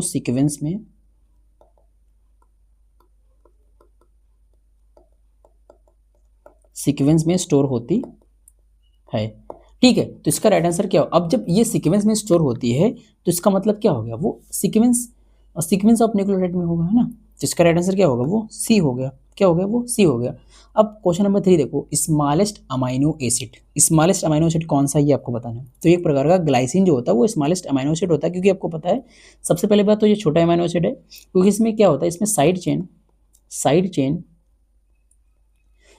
किस में होती है, इसमें साइड चेन हाइड्रोजन एटम्स होती है। इसमें साइड चेन क्या होती है, वो हाइड्रोजन एटम्स होती है, ठीक है। तो इसका राइट आंसर ए हो गया। क्वेश्चन नंबर 4 देखो, जो कि बहुत अच्छा क्वेश्चन है। The acid used is preliminary separation is of biomolecules in living tissue is. अब यहाँ पर देखो, जीवित जो ऊतक में बायोमोलिक्यूल्स की जो प्रारंभिक पृथक्करण है, उसके लिए कौन सा अम्ल उपयोग होता है, तो वो होता है हमारा ट्राइक्लोरोबेंजोइक एसिड। इसका आपको फॉर्मूला कमेंट बॉक्स में बताना है, राइट। तो इसका राइट आंसर, तो पहली बात तो ए हो गया। लेकिन जब भी हम बायोमोलिक्यूल की बात करेंगे, तो बायोमोलिक्यूल को जब भी हम अलग करते हैं, अलग का मतलब क्या होगा, सेपरेशन करते हैं, तो उसमें हम टीसीए का उपयोग करते हैं। क्या, ये जो तुमको दिया गया ट्राइक्लोरिक जो बेंजोइक एसिड है, उसका हम उपयोग करते हैं जब भी हम सेग्रीगेट करते हैं एटम्स को, या एसिड को हम बायोमोलिक्यूल से अलग करने के लिए इसका काम होता है, एक्सक्रेशन में काम करते हैं, राइट। क्वेश्चन नंबर 5 देखो, if all the peptide bond of proteins are broken down then what would remain. यदि किसी प्रोटीन के सभी पेप्टाइड बॉन्ड टूट जाएं तो क्या शेष रहेगा, तो यार उसमें अमाइनो एसिड या पेप्टाइड बॉन्ड या पॉलीपेप्टाइड बॉन्ड या ओलिगोपेप्टाइड, क्या रहेगा वो आपको बताना है। तो वो रहेगा यार हमारा अमाइनो एसिड, क्योंकि आपको पता है जब भी हम पेप्टाइड बॉन्ड जो ब्रेक से, जब भी पेप्टाइड बॉन्ड किससे बना होता है, जो प्रोटीन होता है, protein peptide bonds peptide bond से बना होता है ना, जो प्रोटीन होता है वो पेप्टाइड बॉन्ड से बना होता है। इसके टूटने पर इंडिविजुअल अमीनो एसिड मिलते हैं। जब ये टूटता हो यानी कि जब ये ब्रेक होता है तब क्या मिलते हैं, इंडिविजुअल अमाइनो एसिड मिलते हैं। तो इसका राइट आंसर क्या होगा, वो ए हो गया। पेप्टाइड बॉन्ड किसका बना होता है, प्रोटीन जो होता है वो पेप्टाइड बॉन्ड से बना होता है। जब भी उसका ब्रेकडाउन होता है तो वो इंडिविजुअल अमाइनो एसिड का ब्रेकडाउन करता है, राइट। इसका right answer A. Question number 6 देखो, जो कि बहुत अच्छा क्वेश्चन है। लेसेथिन इज, ये आई होप कि यार नीट में क्वेश्चन आया था और एम्स में तो पता नहीं कितनी बार आ चुका है। तो लेसेथिन क्या है, एक प्रकार का, लेसेथिन एक प्रकार का फॉस्फोलिपिड है। ये एनसीईआरटी में प्योर लाइन लिखी गई है, आपने ढंग से पढ़ लिया होगा ना तो आपको ये याद होगा। तो लेसेथिन का मतलब क्या होगा, lecithin is a cell membrane का इंपॉर्टेंट फॉस्फोलिपिड है ना, सेल मेम्ब्रेन का इंपॉर्टेंट फॉस्फोलिपिड है, राइट, फॉस्फोलिपिड है, ठीक है। अब क्वेश्चन नंबर 7 देखो, which of the following is example of amino acid. Amino acid का एग्जाम्पल बताना है आपको। तो क्या होता है, वो एक प्रकार का लाइसिन होता है या ग्लूटामिक एसिड होता है या एस्पेरेटिक एसिड होता है। तो वो क्या होता है, ये अब ये आपको बताना है। तो वो होता है हमारा, वो क्या होता है वो आपको बताना है। तो यार वो होता है हमारा क्या, जो यहाँ पे मैं लिख लेता हूँ, glutamic acid and aspartic acid, ठीक है। तो इसका राइट आंसर क्या होगा, वो बी एंड सी हो जाएगा, ठीक। चलिए, इनकरेक्ट मैच इसको मैं स्किप करता हूँ, ये आप अपने हिसाब से कर लेना, आपको दिख रहा होगा, ठीक है। बाकी मैं टेलीग्राम पे तो डाल ही दूंगा, वहाँ से आप भी बहुत अच्छे से प्रैक्टिस कर सकते हैं, ठीक है। 9 नंबर क्वेश्चन देखिए, find out the odd one from the given pair. अब यहाँ पे आपको पेयर दे रखे हैं, वो आपको बताने हैं, ठीक है। पेयर का मतलब क्या होगा, देखो यहाँ पे जो तुमको पॉलीसैकेराइड दिख रहा है, एक प्रकार का ग्लाइकोसिलिक बॉन्ड होता है, यस। अब प्रोटीन बॉन्ड तुमको दिख रहा है, पेप्टाइड बॉन्ड होता है, यस। जो फैट दिया ईस्टर बॉन्ड, यस। जो पॉलीन्यूक्लियोटाइड तुमको दे रखा है ना, यहाँ प्रकार का ये हाइड्रोजन बॉन्ड नहीं होता, क्योंकि आपको पता है जब भी हम पॉलीन्यूक्लियोटाइड होता है उसका हम ब्रेकडाउन करते हैं, जब भी जो पॉलीन्यूक्लियोटाइड का जो बैकबोन होता है, बैकबोन किससे बनता है, जो पॉलीन्यूक्लियोटाइड का जो पॉलीन्यूक्लियोटाइड के पॉलीन्यूक्लियोटाइड बैकबोन फॉस्फोलिपिड से बनता है।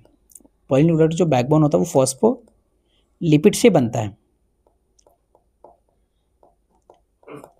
लिपिड से बनता है, हाइड्रोजन बॉन्ड से नहीं बनता है। तो इसका राइट आंसर क्या होगा, वो डी हो गया। चलिए क्वेश्चन नंबर 10 देखते हैं। क्वेश्चन नंबर 10 क्या कहता है, the effectiveness of enzymes is affected by least by, यानी कि एक एंजाइम दिया गया जो सबसे कम प्रभावित होता है, कौन सी चीज पे होता है, टेम्परेचर पे होता है या कॉन्सेंट्रेशन ऑफ सबस्ट्रेट पे होता है या ओरिजिनल एक्टिवेशन एनर्जी होती है। देखिए इस टाइप के जब भी क्वेश्चन आते हैं ना बायोमोलिकुलर चैप्टर से, तो आपको ये याद रखना है, आपको जब पता है ना जो एंजाइम्स होते हैं हमारे, यानी जो एंजाइम्स होते हैं उनके पास खुद, यानी कि खुद की उनके पास एक एक्टिवेशन एनर्जी होती है, खुद की एक्टिवेशन एनर्जी होती है। लेकिन वो जो खुद की एक्टिवेशन एनर्जी होती है, इस केस में वो क्या होती है, वो कम करता है, अपनी जो एक्टिवेशन एनर्जी होती है वो कम करता है। एंड जब वो कम करता है, इसलिए जो फैक्टर होते हैं, यानी कि जो फैक्टर होते हैं, जो फैक्टर एंजाइम्स को इफेंशिएट करने वाले थे, वो डायरेक्टली इफेक्ट नहीं करते हैं। दैट्स वाई इसका राइट आंसर क्या होगा, वो सी होगा, राइट। आई होप कि आपको ये आंसर समझ में आया होगा, ये क्वेश्चन समझ में आया होगा। इसका राइट आंसर क्या है, वो सी है। कॉन्सेंट्रेशन ऑफ एंजाइम का यहाँ पे कोई काम ही नहीं होगा, तो ये गलत हो जाएगा यहाँ पे। क्वेश्चन नंबर 11 देखिए, सुगर फॉस्फेट बैकबोन इन न्यूक्लिक एसिड, यानी कि जो सुगर फॉस्फेट है, यानी कि जो न्यूक्लिक अम्ल है, उसमें सुगर फॉस्फेट बैकबोन की तरह काम करता है। कैसे, क्या वो एक प्रकार का हाइड्रोफिलिक इन नेचर में होता है, या एक प्रकार का नेगेटिवली चार्ज होता है, या पोलैरिटी शो करता है। पोलैरिटी समझते हो ना, ध्रुवता जिसको बोलते हैं। ये जब आप ऑर्गेनिक केमिस्ट्री पढ़ते हैं ना, तो उसमें आपको बहुत अच्छे से समझाया जाता है। जब भी आप जीओसी पढ़ना स्टार्ट करते हैं तो उसमें रेसमेजाइजेशन है ना, तो ये पोलैरिटी नॉन पोलैरिटी आपको बहुत ढंग से समझाया जाता है।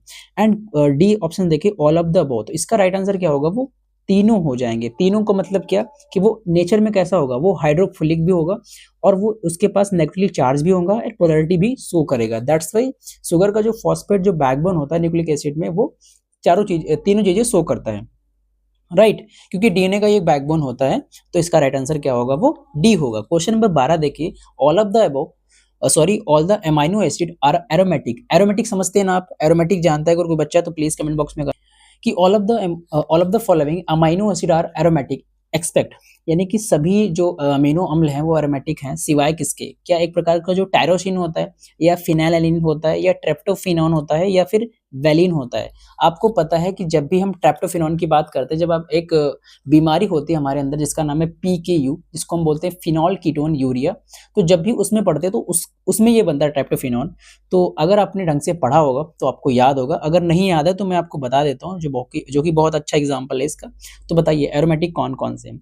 तो आपको पता है जो यहाँ पे तुमको ये तीन चीजें दिख रही है ना, ये एक टायरोसिन हो गया, ठीक है, एक फिनाइलएनिल हो गया, एक ट्रिप्टोफिनॉन हो गया, ये तीनों जो चीजें होती हैं ये होती हैं एरोमेटिक। क्या होती हैं ये, एरोमेटिक, ठीक है। लेकिन जो वैलिन आपको दिख रहा है that is the non aromatic, इसलिए ये राइट आंसर इसका हो जाएगा, क्योंकि ये गलत है ना, और तुमसे पूछ के रखा था वो एरोमेटिक पूछ रखा था। देखो ऐसे क्वेश्चन ना बहुत आते हैं एग्जाम में, और ये आपको मिस नहीं करना है, राइट। उसके बाद इसका राइट आंसर क्या था, वो डी था। अब क्वेश्चन नंबर 13 देखो जो कि बहुत अच्छा है।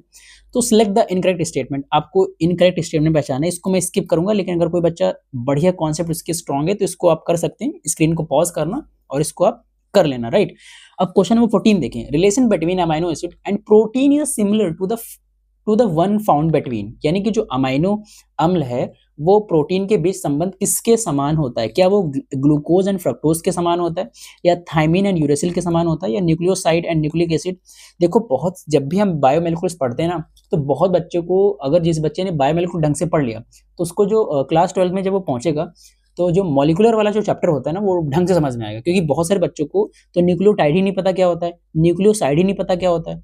तो वहां पे आपको अगर ढंग से तुमको समझना है तो बायोमोलिक्यूल पढ़ना पड़ेगा। और मैंने 1000 बार बताया कि भैया अगर आपका बायोमोलिक्यूल अच्छा नहीं है तो आप जेनेटिक अच्छी नहीं कर सकते, लेकिन कोई बच्चा मानता नहीं, उसकी बात मैं खैर नहीं करूंगा, वो अगले बार जब एग्जाम देगा इस बार तब उसको खुद पता चल जाएगा कि क्या इसका इंपॉर्टेंस है। चलिए क्वेश्चन नंबर 14 का राइट आंसर बताइए, जो कि बहुत अच्छा क्वेश्चन है। बताइए क्वेश्चन नंबर 14 का राइट आंसर क्या होगा। देखो जब भी हम relation between amino acid and protein की बात करेंगे तो वो सिमिलर दिखता है कि एसिड के समान होते हैं। देखो यहाँ पे मैं आपको बहुत अच्छी बात बताना चाहता हूँ, वो ये कि जो अमाइनो एसिड होता है एक प्रकार का क्या होता है, ये एक प्रकार का प्रोटीन होता है, आपको पता है ना वेद। तो ये एक प्रकार का क्या हो गया, ये प्रोटीन हो गया। लेकिन आपको जहां पर ये आपको न्यूक्लियोटाइड दिख रहा है ना, that is the nucleic acid. क्यों, क्योंकि जब भी मैं इसीलिए बोल रहा हूँ ये, मैं इसलिए मैं 15 देखिए इसका राइट आंसर क्या था, वो डी था, सॉरी मैं बताना ही भूल गया, इसका राइट आंसर क्या है, वो डी है, राइट। अब देखिए क्वेश्चन नंबर 15 देखिए जो कि बहुत अच्छा है। ए न्यूक्लियोटाइड इज फॉर्म्ड ऑफ। अब अगर कोई बच्चा कहेगा नहीं कि ये चैप्टर, ये क्वेश्चन चैट जीपीटी से हैं, तो भाई अगर चैट जीपीटी ऐसे क्वेश्चंस बना दे तो मैं समझ जाऊंगा कि chat GPT is more powerful. A nucleotide is formed of, बताइए इसका राइट आंसर क्या है। एक न्यूक्लियोटाइड है वो किससे मिलकर बनता है, क्या वो प्यूरिन से बनता है, या पिरिमिडीन से बनता है, या फॉस्फेट से बनता है, या प्यूरिन से बनता है, सुगर से बनता है, फॉस्फेट से बनता है, या नाइट्रोजन बेस से बनता है, या सुगर एंड फॉस्फेट से बनता है, या पिरिमिडीन। यानी कि आपको यहाँ पे बहुत सारी चीजें दी रखी, आपको बताना है कि इसका राइट आंसर क्या होगा। चलिए बताइए क्वेश्चन नंबर 15 का राइट आंसर क्या होगा। देखिए जब भी हम न्यूक्लियोटाइड की बात करते हैं, यहाँ पे मैं आपको थोड़ा डिटेल में बता देता हूँ। न्यूक्लियोटाइड क्या होता है, जहां पर हम नाइट्रोजन बेस, किसकी, नाइट्रोजन बेस, जो नाइट्रोजन बेस प्लस, और उस जब भी हम nitrogen base plus sugar plus phosphate की बात करते हैं उसको हम क्या बोलते हैं, उसको हम बोलते हैं फॉस्फेट। तो इसका राइट आंसर भी ऐसे बनेगा। अब देखो जब भी हम न्यूक्लियोटाइड की बात करते हैं तो न्यूक्लियोटाइड में क्या होता है, नाइट्रोजनस बेस होता है एंड पेंटोज सुगर होता है ना। सुगर के नाम पे यहाँ पे हम पेंटोज सुगर का नाम कंसीडर करेंगे। यहाँ पे पेंटोज सुगर होता है और फॉस्फेट होता है। जब फॉस्फेट ग्रुप मिलता है तब जाके क्या बनता है, एक बनता है न्यूक्लियोटाइड, राइट। तो इसका राइट आंसर क्या होगा, इसका राइट आंसर होगा सी, क्योंकि यहाँ पे आपको दिख रहा है ना nitrogen base, sugar and phosphate. Okay question number 16 देखो जो कि बहुत अच्छा क्वेश्चन है। On hydrolysis a nucleoside would not yield. Hydrolysis पर न्यूक्लियोसाइड क्यों नहीं देगा, यानी कि क्यों नहीं बनता है। अब देखो क्या वो प्यूरिन नहीं देगा, या पिरिमिडीन नहीं देगा, या पेंटोज सुगर नहीं देगा, या फॉस्फेट वो या फॉस्फोरिक एसिड नहीं देगा, ये आपको बताना है। चलिए बताइए इसका राइट आंसर क्या होगा। देखो जब भी हम न्यूक्लियोसाइड की बेटा बात करते हैं ना, तो न्यूक्लियोसाइड क्या होता है, बेस प्लस सुगर होता है। क्या होता है, बेस प्लस सुगर होता है, बेस प्लस सुगर होता है, ठीक है। तो ये जब भी बेस प्लस सुगर होता है, लेकिन इसमें क्या नहीं होता वो आपको पता होना चाहिए। वो इसमें क्या नहीं होता, इसमें सिर्फ और सिर्फ फॉस्फेट नहीं होता। क्या नहीं होता इसमें, फॉस्फेट नहीं होता। इसीलिए बहुत सारे बच्चे हैं जिनको यार न्यूक्लियोसाइड न्यूक्लियोटाइड का मतलब ही नहीं पता। इसीलिए मैं बोलता हूँ प्लीज बायोमोलिक्यूल्स को ढंग से पढ़ना स्टार्ट करो। जो भी बच्चा अगर बायो में 24 स्कोर करना चाहता है ना, वो अगर 3 चैप्टर बहुत ढंग से कर लेगा, आई थिंक दैट वो बहुत अच्छे स्कोर कर लेगा। बायो में उसके बहुत कम नंबर ही कट सकते हैं, लेकिन हाँ, उसके मैक्सिमम नंबर इसी चैप्टर से, ये जो यूनिट है जो मैं करा रहा हूँ, इसी से कंप्लीट हो जाएंगे, राइट। चलिए, तो इसमें क्या नहीं होता, इसमें फॉस्फेट नहीं होता बेटा, इसमें फॉस्फेट नहीं होता। इसका राइट आंसर क्या हो जाएगा, इसका राइट आंसर हो जाएगा वो होगा डी, क्योंकि यहाँ पे फॉस्फोरिक एसिड दिया है ना, तो इसका राइट आंसर क्या होगा, वो डी। देखो, प्यूरिन, पिरिमिडीन और पेंटोस शुगर की तो बात ही हम अलग कर लेंगे। तो इसमें न्यूक्लियोसाइड में क्या होता है, बेस प्लस शुगर होता है, तो तुमको इसमें से बेस प्लस शुगर पहचानना आना चाहिए। तो इसमें क्या नहीं होता, फॉस्फोरिक एसिड नहीं होता, ठीक है। चलिए, क्वेश्चन नंबर 17 देखिए, the most amino acid is. अब सबसे अधिक जो बेसिक अमाइनो एसिड है वो आपको बताना है, कौन सा होता है। आर्जिनिन आप जानते हैं, हिस्टीडीन आप जानते हैं, ग्लाइसिन जानते हैं और ग्लूटामिन जानते हैं, वो बताइए आप क्या होता है।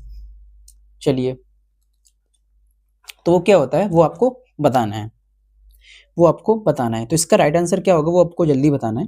तो इसका राइट आंसर है वो आर्जिनिन होता है, क्योंकि यार जब भी हम आर्जिनिन की बात करते हैं तो सबसे क्या, सबसे बेसिक अमाइनो एसिड है, सबसे बेसिक अमाइनो एसिड है। क्योंकि यार क्यों है अमाइनो एसिड, क्योंकि यार इसमें एक्स्ट्रा अमाइनो ग्रुप पाए जाते हैं, एक्स्ट्रा अमाइनो ग्रुप होते हैं, ठीक है। इसलिए इसका राइट आंसर क्या होगा, वो आर्जिनिन होगा। हिस्टीडीन, ग्लाइसिन एंड ग्लूटामिन ये सब नहीं होगा, ये सब गलत हो जाएंगे। इसका राइट आंसर क्या है, वो ए है, राइट। चलिए, क्वेश्चन नंबर 18 की बात करते हैं। अब यहाँ से हमने बायोमोलिक्यूल्स को कवर कर लिया। जितने यार इंपॉर्टेंट कॉन्सेप्ट थे जो लगने थे वो मैंने बायोमोलिक्यूल्स में कराया। 17 क्वेश्चंस बहुत होते हैं, एंड उससे मैंने बहुत सारे सवाल भी बना के आपको बताएं। जो मैं यहाँ पे कॉन्सेप्ट आपको लिखता हूँ, ये आपको पता होना चाहिए यार, बहुत ही इंपॉर्टेंट कॉन्सेप्ट होते हैं। मैं ये नहीं कहूँगा कि आप नोट करें, लेकिन हाँ, इसको आपको सही ढंग से रिवीजन करना है, ठीक है। अब हम लोग सेल साइकिल को स्टार्ट कर रहे हैं। चलिए, सेल साइकिल को हम स्टार्ट करते हैं। बताइए, क्वेश्चन नंबर 18 देखिए, the sequence of event by which cell duplicate their genome and divide is called. अब कोशिका द्वारा जो जीनोम होता है ना, उसकी अगर हम डुप्लीकेट करेंगे, डुप्लीकेट का मतलब होता है प्रतिलिपि बनाएंगे, ठीक है, उसको अगर विभाजित करेंगे तो घटनाओं का क्रम क्या कहलाता है, ये बताना है। क्या वो क्यूसेंट स्टेज होती है, या जनरेशन स्टेज होती है, या सेल साइकिल होता है, या किनेटोकोर होता है। चलिए बताइए, इसका राइट आंसर क्या होगा वो आपको बताना है। तो देखिए, जब भी हम सीक्वेंस ऑफ इवेंट की बात करेंगे, किसमें, सेल की बात करेंगे, जब भी डुप्लीकेट करेगा विद देयर जीनोम के साथ, तो वो डिवाइड करेगा कौन सी सेल्स को, कौन सी स्टेज में, वो आपको बताना है। तो वो करेगा हमारी सेल साइकिल स्टेज में। क्यों, क्योंकि आपको पता है जब भी हम जीनोम का डुप्लीकेशन करते हैं, किसका, जीनोम डुप्लीकेशन करते हैं, जीनोम डुप्लीकेशन और सेल डिवीजन का पूरा प्रोसेस, सेल डिवीजन का जो पूरा प्रोसेस होता है, यानी कि होल प्रोसेस किसमें होता है बेटा, वो होता है हमारा सेल साइकिल में। इसमें होता है भाई, सेल साइकिल में होता है, राइट। तो इसका राइट आंसर क्या होगा, वो सी होगा। समझ गए। ये मैं यहाँ पे ये बता रहा हूँ कि जो जीनोम डुप्लीकेशन और सेल डिवीजन का जो पूरा प्रोसेस होता है वो किसमें होता है, वो होता है हमारा सेल साइकिल में, राइट। चलिए, क्वेश्चन नंबर 19 देखिए, जो कि बहुत अच्छा क्वेश्चन है।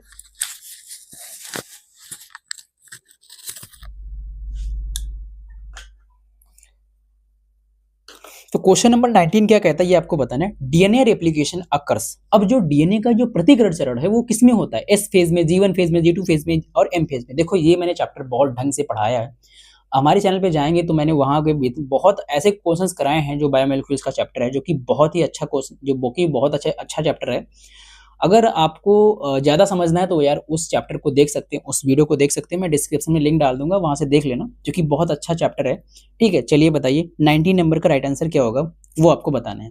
तो यार जब भी हम डीएनए रेप्लिकेशन की बात करेंगे तो वो होता है हमारे एस फेज में। क्यों, क्योंकि आपको पता है एस फेज का मतलब क्या होता है, डीएनए रेप्लिकेशन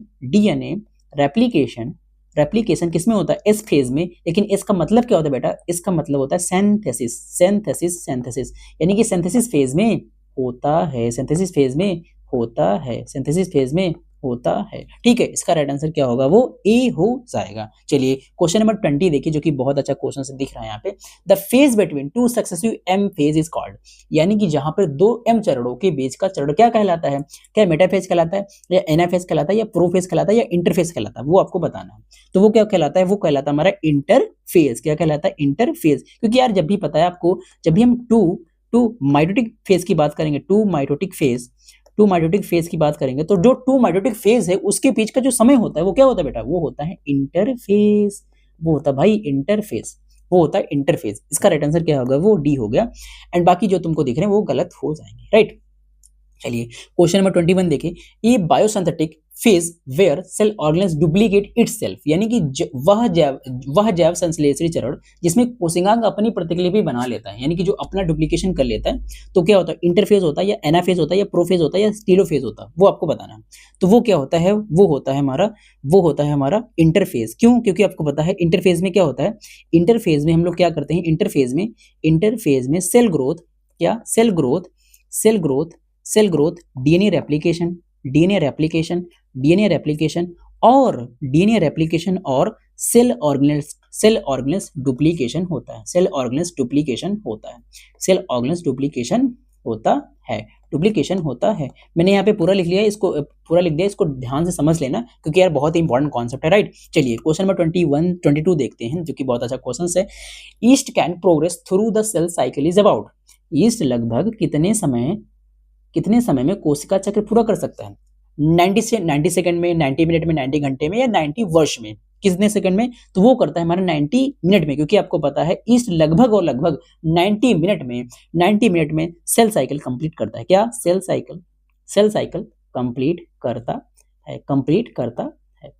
करता है, ठीक है। चलिए क्वेश्चन नंबर 23 देखिए, जो कि बहुत अच्छा क्वेश्चन है। Represent the most active stage of the cell cycle, कोशिका चक्र सबसे जो सक्रिय चरण होता है कौन सा होता है, क्या होता है वो बताइए। वो होता है हमारे इंटरफेज। क्यों? क्योंकि आपको पता है सेल का लगभग 95% जो टाइम होता है वो इंटरफेज में जाता है। किसमें जाता है बेटा? यार सॉरी, इसको मैं थोड़ा सही ढंग से लिख लेता हूं। चलिए, तो इंटरफेज में क्या होता है, यानी कि जो सेल का 95% टाइम वो कहाँ जाता है भाई? इंटरफेज में जाता है। क्या? इंटरफेज में जाता है और इसीलिए सबसे ज्यादा मेटाबॉलिक एक्टिविटी सबसे ज्यादा होती है, उसमें एक्टिविटी सबसे ज्यादा होती है, यहाँ पे मैं ज्यादा लिख रहा हूँ, समझ जाना, ठीक है, ज्यादा होती है, ठीक है। इसका राइट आंसर क्या होगा? वो डी हो गया। चलिए क्वेश्चन नंबर 24 देखिए, जो कि बहुत अच्छा क्वेश्चन है, आपकी स्क्रीन पे दिख रहा होगा। बताइए, interphase is called the resting phase because, interphase जो विश्राम चरण को क्यों कहा जाता है? It is the most active phase of the cell cycle, क्या वह कोशिका चक्र का सबसे सक्रिय चरण है? It does not involve any activity related to the cell division, it does not prepare cell for division, it the phase where cell rest before entering mitosis, ठीक है, इंटरिंग माइटोसिस। बताइए जल्दी इसका राइट आंसर क्या होगा, जो कि बहुत अच्छा क्वेश्चन है, बहुत ढंग का क्वेश्चन है, जरा ध्यान से देखना। तो जब भी ऐसे क्वेश्चंस आए तो इसमें तुमको यार ये चीजें, दो चीजें जाननी। पहले तो इंटरफेस आपको बोल दिया, कार्ल बता रहे रेस्टिंग फेज, तो आपको दो चीजें समझ में आने लगेंगी, तो वो उसी हिसाब से आपको क्वेश्चन बताना है। तो इसका राइट आंसर क्या होगा? वो it does not involve any activity related cell division. क्यों? क्योंकि आपको पता है जो, क्योंकि यार इसमें मैं थोड़ा आपको बहुत ढंग से बताना चाहता हूँ, वो ये कि यार जब भी हम इसको पढ़ते हैं ना, तो बहुत सारे जो अर्लियर साइंटिस्ट है, जब भी आप कॉलेज में आएंगे तो यहाँ पे बताया जाता है कि जो अर्लियर साइंटिस्ट है ना, जो अर्लियर साइंटिस्ट आ रहे हैं, वो अर्लियर साइंटिस्ट को लगता है कि यार इसमें क्या होता है ना, इसमें डिवीजन एक्टिविटी नहीं होती है ना। जो अर्लियर साइंटिस्ट हैं वो ये बताते हैं कि यार इसमें डिवीजन एक्टिविटी होती ही नहीं, इसीलिए इसको हम रेस्टिंग फेज कहा गया, अब आपसे अगर कोई ये पूछ ले कि बताओ भाई रेस्टिंग फेज क्यों कहा गया है, क्योंकि यार उसमें कोई भी डिवीजन एक्टिविटी नहीं होता, जो अर्लियर साइंटिस्ट ये बताते हैं, राइट। इसका राइट आंसर क्या होगा? वो बी हो गया, ठीक है। चलिए क्वेश्चन नंबर 25 देखिए, the phase synthesize enzymes required during S phase, कौन सा चरण एस चरण के लिए आवश्यक एंजाइम बनाता है? G2 से लगा के G2 तक, या M से M, या S से S, या G1 से G1 तक। तो कहाँ से होता है वो आपको बताना है। तो वो होता है हमारा G1 में। क्या होता है? वो हमारा G1 से लगा के G1 तक, क्योंकि आपको पता है यार G1 फेज की हम जब भी बात करेंगे, किसकी? G1 फेज में आरएनए प्रोटीन और एंजाइम्स बनते हैं। क्या बनते हैं बेटा? भाई एंजाइम्स बनते हैं। क्या बनते हैं भाई? एंजाइम्स बनते हैं। तो इसीलिए इसमें क्या होता है? इसीलिए इसमें एस फेज जो होता है ना, जो सिंथेसिस फेज होता है, वो बहुत जरूरी होता है, वो जरूरी है। ये तो पूछ रखा है ना, तो एसेंशियल किसके लिए होता है वो बेटा? भाई एसेंशियल होता है वो हमारे इस फेज के लिए। कब? क्योंकि जब G1 फेज में आरएनए और प्रोटीन एंजाइम्स बनते हैं, ठीक है। 26 नंबर क्वेश्चन देखिए, non dividing cell entered the जो कोशिकाएं विभाजित नहीं होती वो किस चरण में प्रवेश करती हैं? G2 फेज में या M फेज में या जी कौन से फेज में होती है वो आपको बताना है। चलिए बताइए। तो वो होता है हमारा किस फेज में? वो होता है हमारे इस फेज में। क्यों? क्योंकि आपको पता है जो सेल डिवाइड करती है ना, सेल जो डिवाइड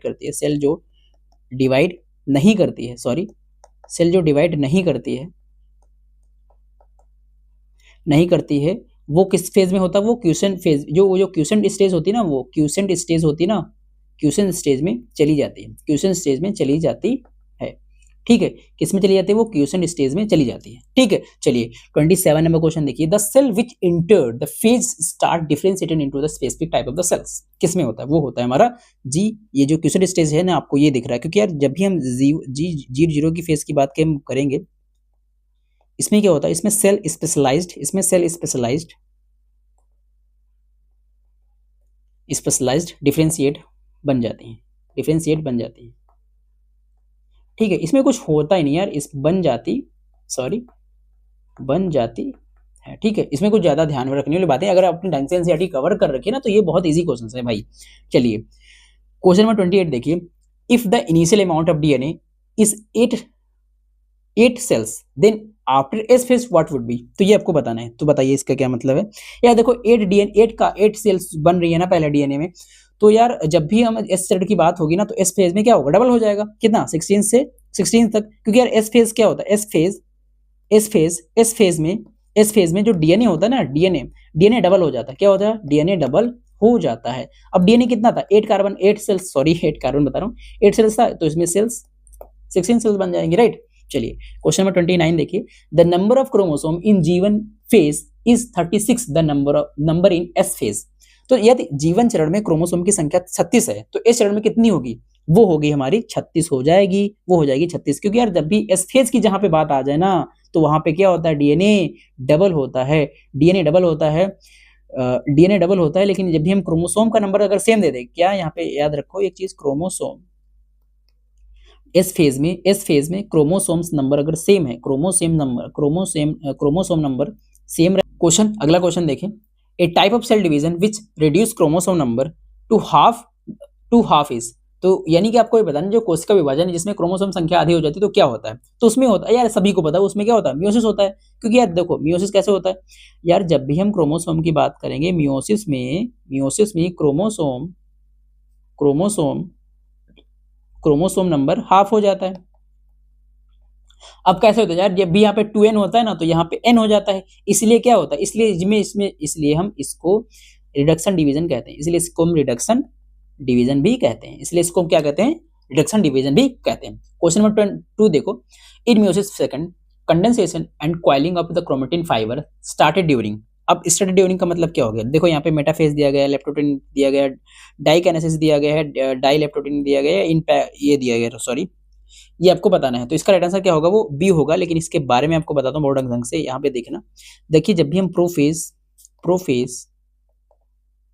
1 की बात करेंगे, तो प्रोफेज 1 के लेप्टोटीन स्टेज में क्रोमेटिन फाइबर कंडेंस और कॉइल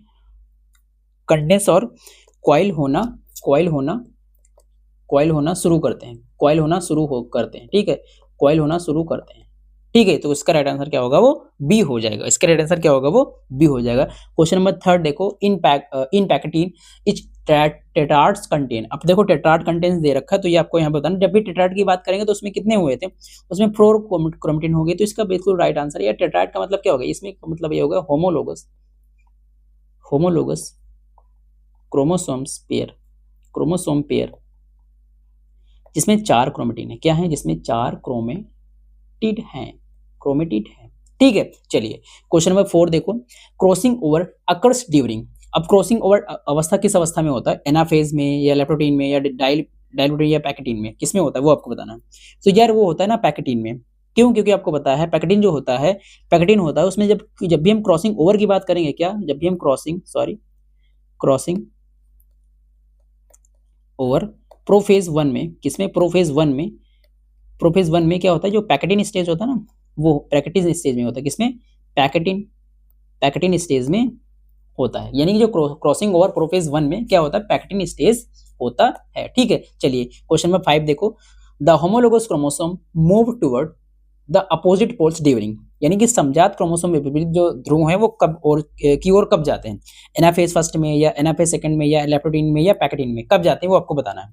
तो वो जाते हैं हमारे एनाफेज किसमें, एनाफेज फर्स्ट में, क्योंकि आपको पता है जब भी हम मियोसिस फर्स्ट के एनाफेज में यहाँ ध्यान से देखना, एक बार प्लीज ध्यान से देखना, एनाफेज में जो होमोलोगस क्रोमोसोम अपोजिट पोल्स की ओर क्या कर जाते हैं, वो की ओर मूव कर जाते हैं। क्या कर जाते हैं? मूव कर जाते हैं। यार थोड़ा मैंने यहाँ पे लिख दिया है, थोड़ा जगह की प्रॉब्लम थी, लेकिन आप समझ जाना। इसमें मैं यही बोल रहा हूँ कि जो मियोसिस फर्स्ट में क्या होता है, मियोसिस फर्स्ट के जो एनाफेज में होमोलोगस जो क्रोमोसोम्स होते हैं वो अपोजिट पोल्स की ओर मूव कर जाते हैं। ठीक है, ये मैं कहना चाहता हूँ। इसके लिए इसका राइट आंसर क्या होगा, वो ए हो जाएगा। क्वेश्चन नंबर 6 देखो। Marks the site where crossing over had occurred, diakinesis में, सिनेप्सिस में, या लेकिन ये आपको बताना है। तो यार जब भी हम इसकी बात करेंगे तो जो यार इसमें क्या होता है ना, इसमें क्रॉसिंग ओवर, इसका राइट आंसर क्या होगा, वो सी होगा। लेकिन इसके बारे में बताता हूँ मैं, जो इसमें क्रॉसिंग ओवर के विजिबल पॉइंट को हम ये बोलते हैं, जो आपका यहाँ पे लिखा है। ठीक है, ये राइट। क्वेश्चन नंबर 7 देखो, जो कि बहुत अच्छा क्वेश्चन है। Terminalisation of chiasmata during occurs. ठीक है, कैसमेटा यहाँ पे लिखा है, क्या लिखा है, कैसमेटा। ठीक है, तो क्वेश्चन नंबर 7 देखिए। टर्मिनल ऑफ कैसमेटा ड्यूरिंग, तो प्रोफेज फर्स्ट में, मेटाफेज, एनाफेज और टेलोफेज में किसमें होता है, वो आपको बताना है। तो वो होता है हमारा प्रोफेज 1 में, प्रोफेज फर्स्ट में होता है। क्योंकि यार जब भी हम कैसमेटा की बात करेंगे तो कैसमेटा क्या होता है, मैं यहाँ पे बताता हूँ आपको। कैसमेटा की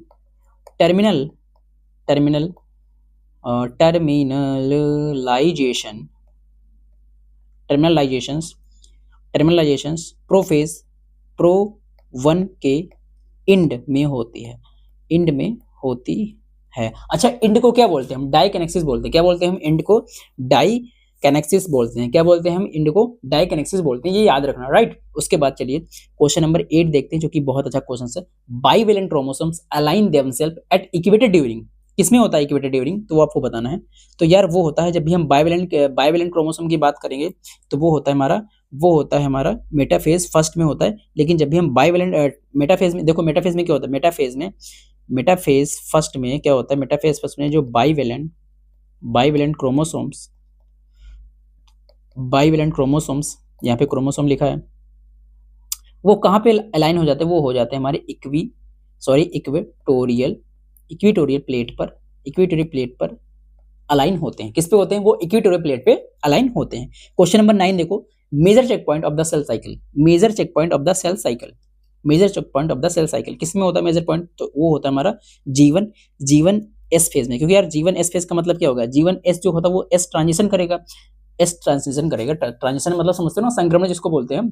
तो बताओ इसका राइट आंसर क्या होगा, इसका राइट आंसर ए होगा। लेकिन कैसे होगा, मैं आपको बताऊं। जब भी हम सेल साइकिल का जो मेजर चेक पॉइंट जो होता है, मेजर चेक पॉइंट जो जीवन चेक पॉइंट होता है, क्या होता है, जीवन चेक पॉइंट होता है। क्या होता है, जीवन चेक पॉइंट होता है। लेकिन जो डीएनए को रेप्लिकेशन पहले करता है, क्या करता है वो, लेकिन पहले क्या करता है वो, डीएनए को रेप्लिकेशन पहले करता है। लेकिन उसका मेजर चेक पॉइंट तो है एस फेज में, लेकिन वो डीएनए का रेप्लिकेशन पहले करता है, राइट। चलिए क्वेश्चन नंबर 10 देखिए। यहाँ पे थोड़ा यार जगह की प्रॉब्लम हो सकती है, लेकिन उसके लिए आई एम सो सॉरी, लेकिन यार प्लीज कोऑपरेट कर लेना, क्योंकि यार क्वेश्चन बहुत अच्छे, मैं पहले बोल रहा हूँ, आपकी पूरी एनसीईआरटी कवर होगी यार, मेरा ये वादा है आपसे।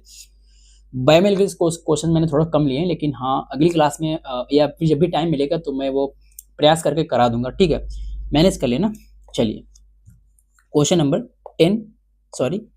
नंबर 10 देखिए। Which phase of meiosis is essential the reverse of the prophase in terms of nuclear changes, तो किस में होता है वो आपको बताना। तो वो होता है हमारा टीलोफेज में होता है, क्योंकि यार जब भी हम न्यूक्लियर चेंजेस की बात करेंगे, क्या न्यूक्लियर चेंज के हिसाब से हिसाब से जो प्रोफेज होता है, क्या प्रोफेज होता है, प्रोफेज का रिवर्स होता है, क्या होता है, रिवर्स होता है, रिवर्स होता है, रिवर्स होता है। ठीक है, इसका राइट आंसर क्या होगा, वो सी हो गया। अब चलिए क्वेश्चन नंबर 11 देखिए, बता रहा है कि what will be the total number of mitotic division in the formation of 64 daughter cells. अब 64 डॉटर सेल्स का मतलब क्या हो गया, वो आपको बताना है। तो जब भी हम, अब देखो यहाँ पे 64 का मतलब क्या हो गया, यानी कि 2 की पावर 6, जब 2 की पावर 6 करेंगे तो कितना होगा भाई, 64 होगा। तब 64 होगा, इसका मतलब क्या हो गया, इसका मतलब यही हो गया कि यार इसमें कितने डिवीजन, इसमें 6 माइटोटिक में 6 माइटोटिक डिवीजन से 64 सेल बनती है। ये बस सीखना था, यहाँ पे 64 सेल बनती है। यार ये एनसीईआरटी में बहुत ढंग से लिखा है, अगर आपके टीचर ने पढ़ाया भी होगा तो आपको आता होगा ये, राइट। चलिए इसका राइट आंसर क्या था, वो 6 था।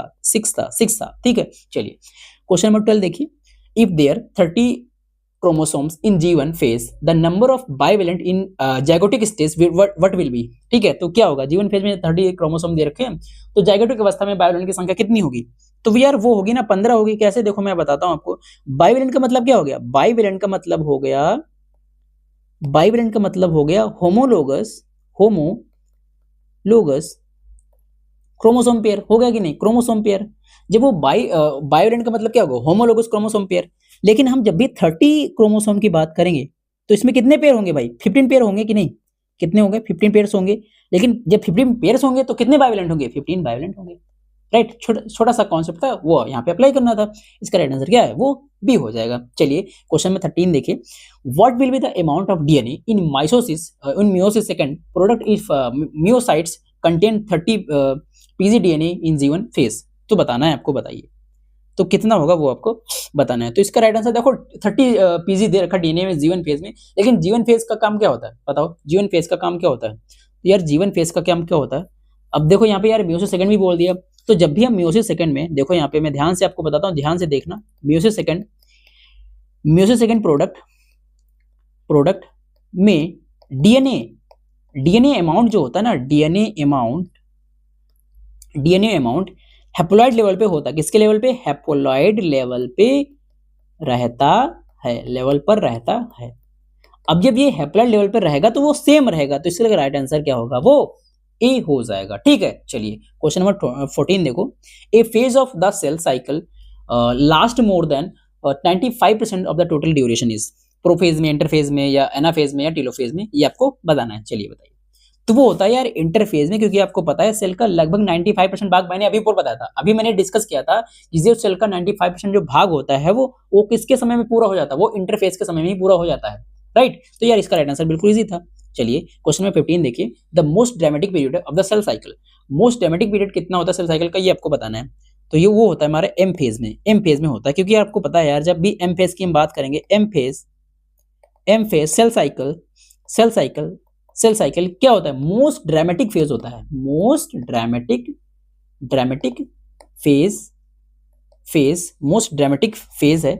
ड्रामेटिक फेज है जहां सेल डिवीजन होता है। क्या होता है, जहां पे सेल डिवीजन होता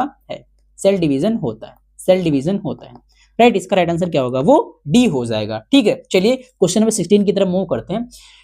2 daughter cells formed after meiosis are, यानी कि जो माइटोसिस के बाद बनने वाली 2 पुत्री कोशिकाएं कौन सी होती हैं, नॉन आइडेंटिकल होती है टू ईच अदर, या आइडेंटिकल टू ईच अदर, या नॉन आइडेंटिकल टू पैरेंट, या इरेगुलर इन साइज में, आकार में असमान होती है। चलिए बताइए, तो इसका राइट आंसर क्या होगा, वो आपको बताना है। तो यार जब भी हम इसकी बात करेंगे तो वो क्या होंगी, टू आइडेंटिकल की बात जब भी 2 डॉटर सेल्स हैं तो वो फॉर्म हो रही आफ्टर मियोसिस में, तो यार वो होंगी आइडेंटिकल टू ईच अदर। क्यों, क्योंकि आपको पता है यार जो माइटोसिस होता है ना, क्या माइटोसिस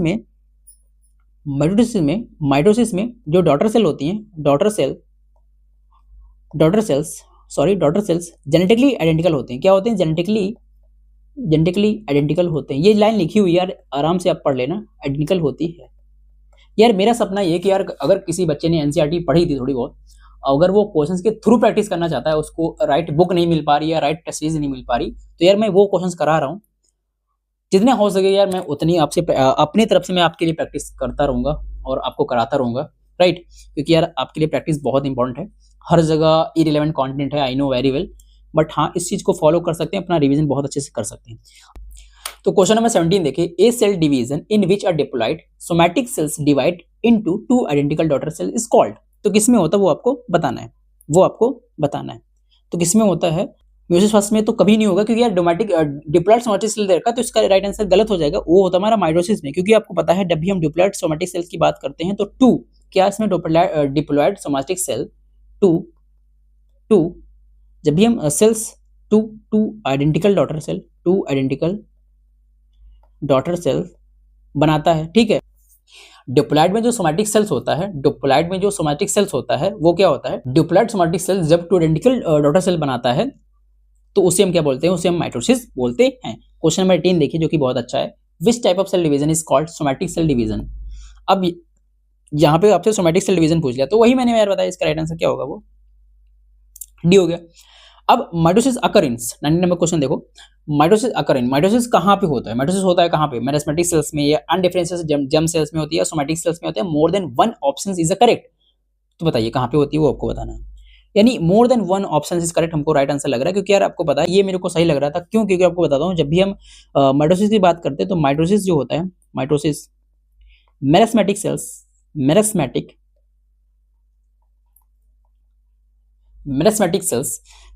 सेल्स और सोमैटिक सेल्स में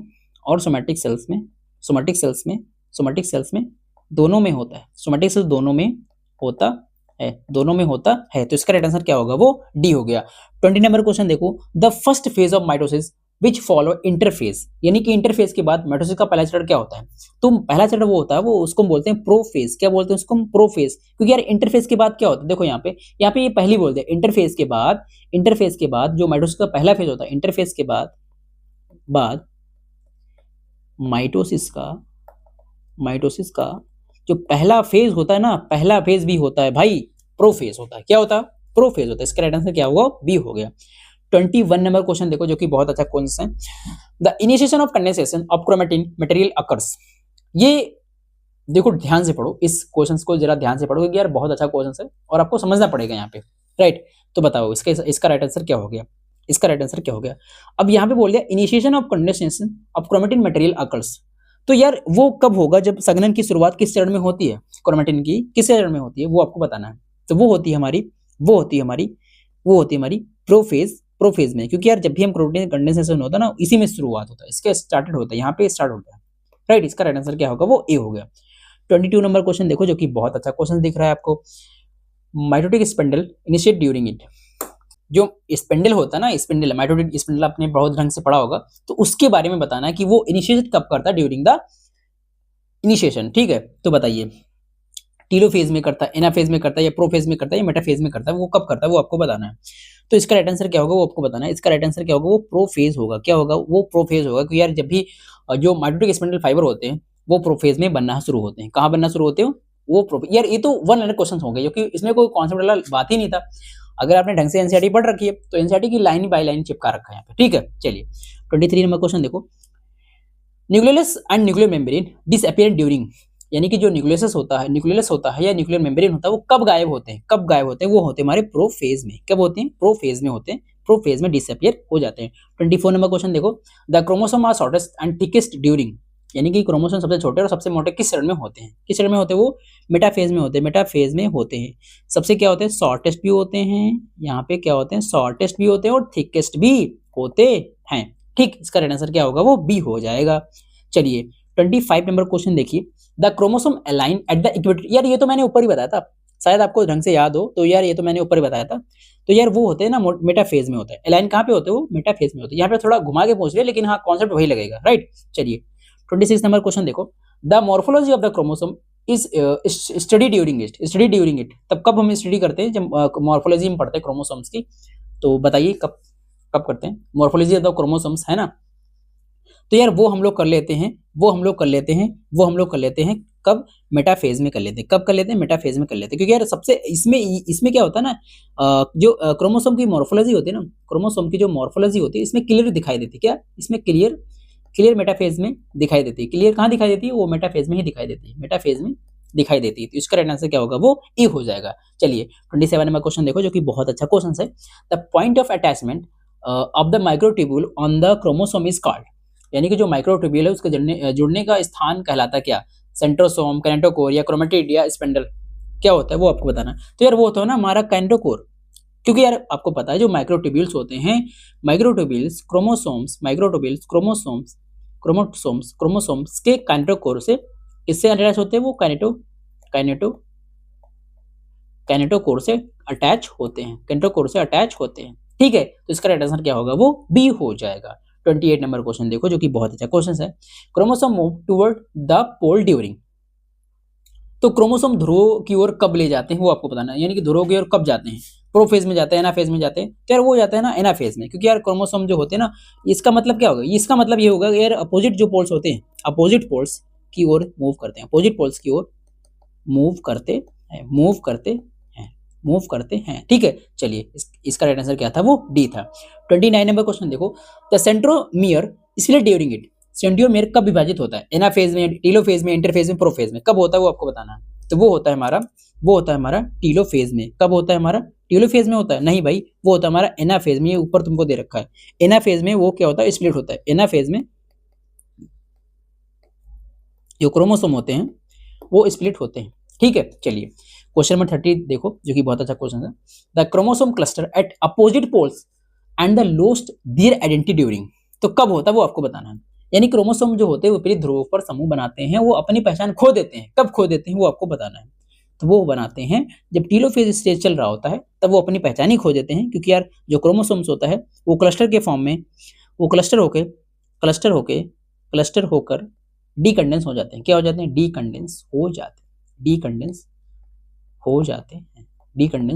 ठीक है, इसका राइट आंसर क्या है, वो ए है। 31 नंबर क्वेश्चन देखो, the mitotic spindle disappear in, कब होता समाप्त ये आपको बताना है। तो वो होता है हमारा टीलोफेज में होता है। कब होता है हमारा, टीलोफेज में वो समाप्त हो जाते हैं। ये तो यार ऊपर ही क्वेश्चन मैंने पूछा था। ठीक है, चलिए 32 नंबर क्वेश्चन देखो, डीकंडेंसेशन of the chromosomes occur during, तो क्रोमोसोम के डीकंडेंस कब होता है, वो कब होता है वो आपको बताना है। तो वो होता है हमारा टीलोफेज में। कब होता है हमारा, टीलोफेज में, क्योंकि यार इसमें डिसअपियर भी हो जाता है। ठीक है, और इसमें क्या होता है, इसमें डीकंडेंस टीलोफेज भी होता है। क्या होता है इसमें, डीकंडेंस भी होता है। यार ये तो क्वेश्चंस बहुत इजी थे। सेल डिविजनल चैप्टर है वो बहुत ही इजी, एनसीईआरटी आप ढंग से पढ़ लेते हैं तो बहुत अच्छे से आपको आने लगता है। ठीक है, चलिए 33 नंबर क्वेश्चन देखिए, द न्यूक्लियर इनवेलप रिजेंबल ड्यूरिंग्स, अब रिजेंबल कब करता है ये आपको बताना है भाई। तो रिजेंबल कब करेगा, वो टीलोफेज में करेगा। कब करेगा, वो टीलोफेज में करेगा। यार यहाँ पे क्यों करता है, क्योंकि जब भी हम न्यूक्लियर इनवेलप होता है, वो टीलोफेज में रिजेंबल करता है। किसमें करता है, वो टीलोफेज में रिजेंबल करता है। ठीक है, इसका राइट आंसर क्या है, वो बी हो जाएगा। चलिए अब ये क्वेश्चन देख लो जो कि बहुत अच्छा है, यानी कि डैश खाली जगह है, चरण एम फेज का अंत दर्शाता है, वो क्या दर्शाता है वो बताना है। वो दर्शाता है हमारा साइटोकाइनेसिस, जो कि बहुत इजी था क्योंकि यार एम फेज का ही चरण होता है। ठीक, 35 नंबर क्वेश्चन देखिए, if karyokinesis is not followed by cytokinesis then it gives rise to, कब होता है वो आपको बताना है। जाइगोट में होता है, या फर्टिलाइज्ड एग में होता है, या मल्टीन्यूक्लिएटेड कंडीशन में होता है, या एम्ब्रियो में होता है, वो कब होता है वो आपको बताना है। तो यार वो होता है ना मल्टीन्यूक्लिएटेड कंडीशन में, क्योंकि आपको पता है जो कैरोकाइनेसिस होता है ना, कैरोकाइनेसिस के बिना, किसके, विदाउट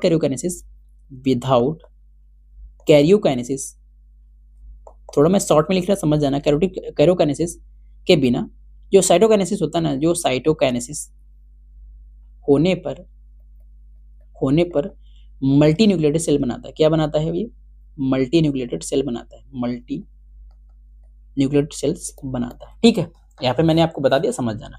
36 नंबर क्वेश्चन देखो, a single cell containing large number of nuclei is called, तो अधिक जो नाभिकों वाली एकल कोशिका वो क्या कहते हैं ये बताना। तो उसको बोलते हैं हम सेंसियम। क्या बोलते हैं उसको, सेंसियम बोलते हैं। क्योंकि यार देखो जब भी हम एक सेल जिसमें कई न्यूक्लियाई होते हैं ना, उसे हम बोलते हैं क्या, उसे हम बोलते हैं सेंसियम। क्या बोलते हैं उसको हम, सेंसियम। क्या बोलते हैं उसको हम, सेंसियम बोलते हैं। ठीक है, उसको हम क्या बोलते हैं, सेंसियम बोलते हैं। तो यार ये था पूरा यूनिट जो मैंने आपको कवर किया, सेल वाला पूरा यूनिट मैंने कवर कर लिया है। तो अगर इस वीडियो में लगभग 100-200 कमेंट हो जाएंगे तो यार मैं पक्का अगला यूनिट में बनाऊंगा। और बहुत सारे बच्चों को अगर ये सीरीज अच्छी लगेगी कंप्लीट बायोलॉजी 10 डेज वाली, तो मैं इसको जल्दी ही चालू रखूंगा। और अगर आपने 100-200 कमेंट कर दिए तो मैं 10 दिन में पूरी बायोलॉजी को कवर करा दूंगा विद द रिवीजन। ऐसे क्वेश्चंस होंगे जो कि बहुत अच्छे लेवल के क्वेश्चंस होंगे, प्योर एनसीईआरटी बेस्ड क्वेश्चंस होंगे। एंड केमिस्ट्री को भी हम लोग 10 दिन में कवर कर लेंगे, जो कि बहुत इंपॉर्टेंट केमिस्ट्री है। अगर मैं आपको केमिस्ट्री का प्लानर दिखाऊं जो कि मैंने बहुत ढंग से बना रखा है, अगर मैं आपको बताता हूँ, थोड़ा ध्यान से देखिएगा। मैं अपना नोट पेज खोल लेता हूँ। मैं आपको बताता हूँ कि कहाँ पे मैंने लिखा था। तो ये यहाँ पे मैंने लिखा था, ठीक है। तो यार मैं आपको थोड़ा प्लानर दिखा देता हूँ जो कि बहुत अच्छा है। तो देखो यार, कंप्लीट बायोलॉजी मैं जो यहाँ पे कर रहा हूँ 10 डेज में कर रहा हूँ। पहले मैं सेल साइकिल को स्टार्ट कर रहा हूँ, फिर diversity in the living world, फिर प्लांट फिजियो, ठीक है। तो ये मैं कर रहा हूँ, लेकिन मैं केमिस्ट्री का आपको बताता हूँ कि कैसे क्या करने वाला हूँ। देखो यार, अगर ये करोगे ना तो इसके रिवीजन आपका बहुत अच्छा होगा और आपका जो फियर है वो भी भाग जाएगा। और ड्यूरेशन लगभग मैंने 2 घंटे के अंडर ही कराया जितने मैंने क्वेश्चन लिए थे। और देखो मैं केमिस्ट्री कैसे कराने वाला, देखो मैंने क्या करूंगा ना, पहले मैं जो फिजिकल केमिस्ट्री है उसकी मैं फिजिकल थ्योरी, जितनी भी थ्योरी है उसके मैं क्वेश्चन पहले कराऊंगा, राइट। उसके बाद डे 2 में क्या करूंगा, जितने भी फिजिकल केमिस्ट्री के जितने भी चैप्टर हैं उसके जितने भी न्यूमेरिकल हैं वो मैं करा दूंगा, और उसके बाद एनसीईआरटी के जो इंडेक्स क्वेश्चन है वो भी मैं करा दूंगा, राइट। यार मैं ये प्लान करने वाला हूँ, इसी मैंने डे 3 में मैंने यही रखा है रिवीजन करना है, इसमें लॉ और फॉर्मूला। एंड डे 4 में मैंने इनऑर्गेनिक की थ्योरी रखी है, ठीक है। उसके बाद क्वेश्चन प्रैक्टिस डे 5 में रिवीजन करना है, ऑर्गेनिक 6 में पहले थ्योरी रखी है, फिर प्रीवियस क्वेश्चन पेपर। तो यार ओवरऑल मैंने 10 डेज का मैंने ये प्लान बना लिया लगभग। अगर आप इस वीडियो में लगभग 200 लोग कमेंट कर देंगे और इसको सबसे ज्यादा प्यार करेंगे इस वीडियो को देखने के बाद, तो मैं पक्का इंश्योर कि यार मैं ये सीरीज कंटिन्यू रखूंगा। और उसके बाद मैं केमिस्ट्री के लिए भी मैं 10 डेज का प्लान कर दूंगा, और बाकी जितने भी चैप्टर बचे हैं उसके लिए भी मैं भी प्लान कर रहा हूँ। उसके लिए भी मैंने प्लान बना लिया, देखो यहाँ पे मैं आपको दिखाता हूँ। एनएपी के लिए मैंने बना रखा, जो कि कंप्लीट नर्सिंग प्रोफेशनल इंडिया है। उसमें मैं लगभग मैंने 150 क्वेश्चन मैंने डिजाइन कर लिए हैं, वो भी मैं कराने वाला हूँ। Basic health care and primary health care का मैंने पार्ट 1 पार्ट 2 में डेवलप कर दूंगा। और इसीलिए मैं इंग्लिश ग्रामर को भी मैंने बना लिया, टेंस को मैं 1 दिन में कवर कर लूंगा, जो कि सारे कॉन्सेप्ट में लगाकर आपको क्वेश्चन फ्रेम करके दूंगा, ठीक है। तो यार ये थी वीडियो जो मैंने पूरी यूनिट की बताई। तो मिलते हैं अगली वीडियो में, जो कि बहुत अच्छी यूनिट है। तो चैनल को सब्सक्राइब कर लेना, वीडियो को लाइक कर देना, और अगर आपने 200 कमेंट कर दिए तो मैं अगली सीरीज के लिए जरूर सोचूंगा और अगली वीडियो को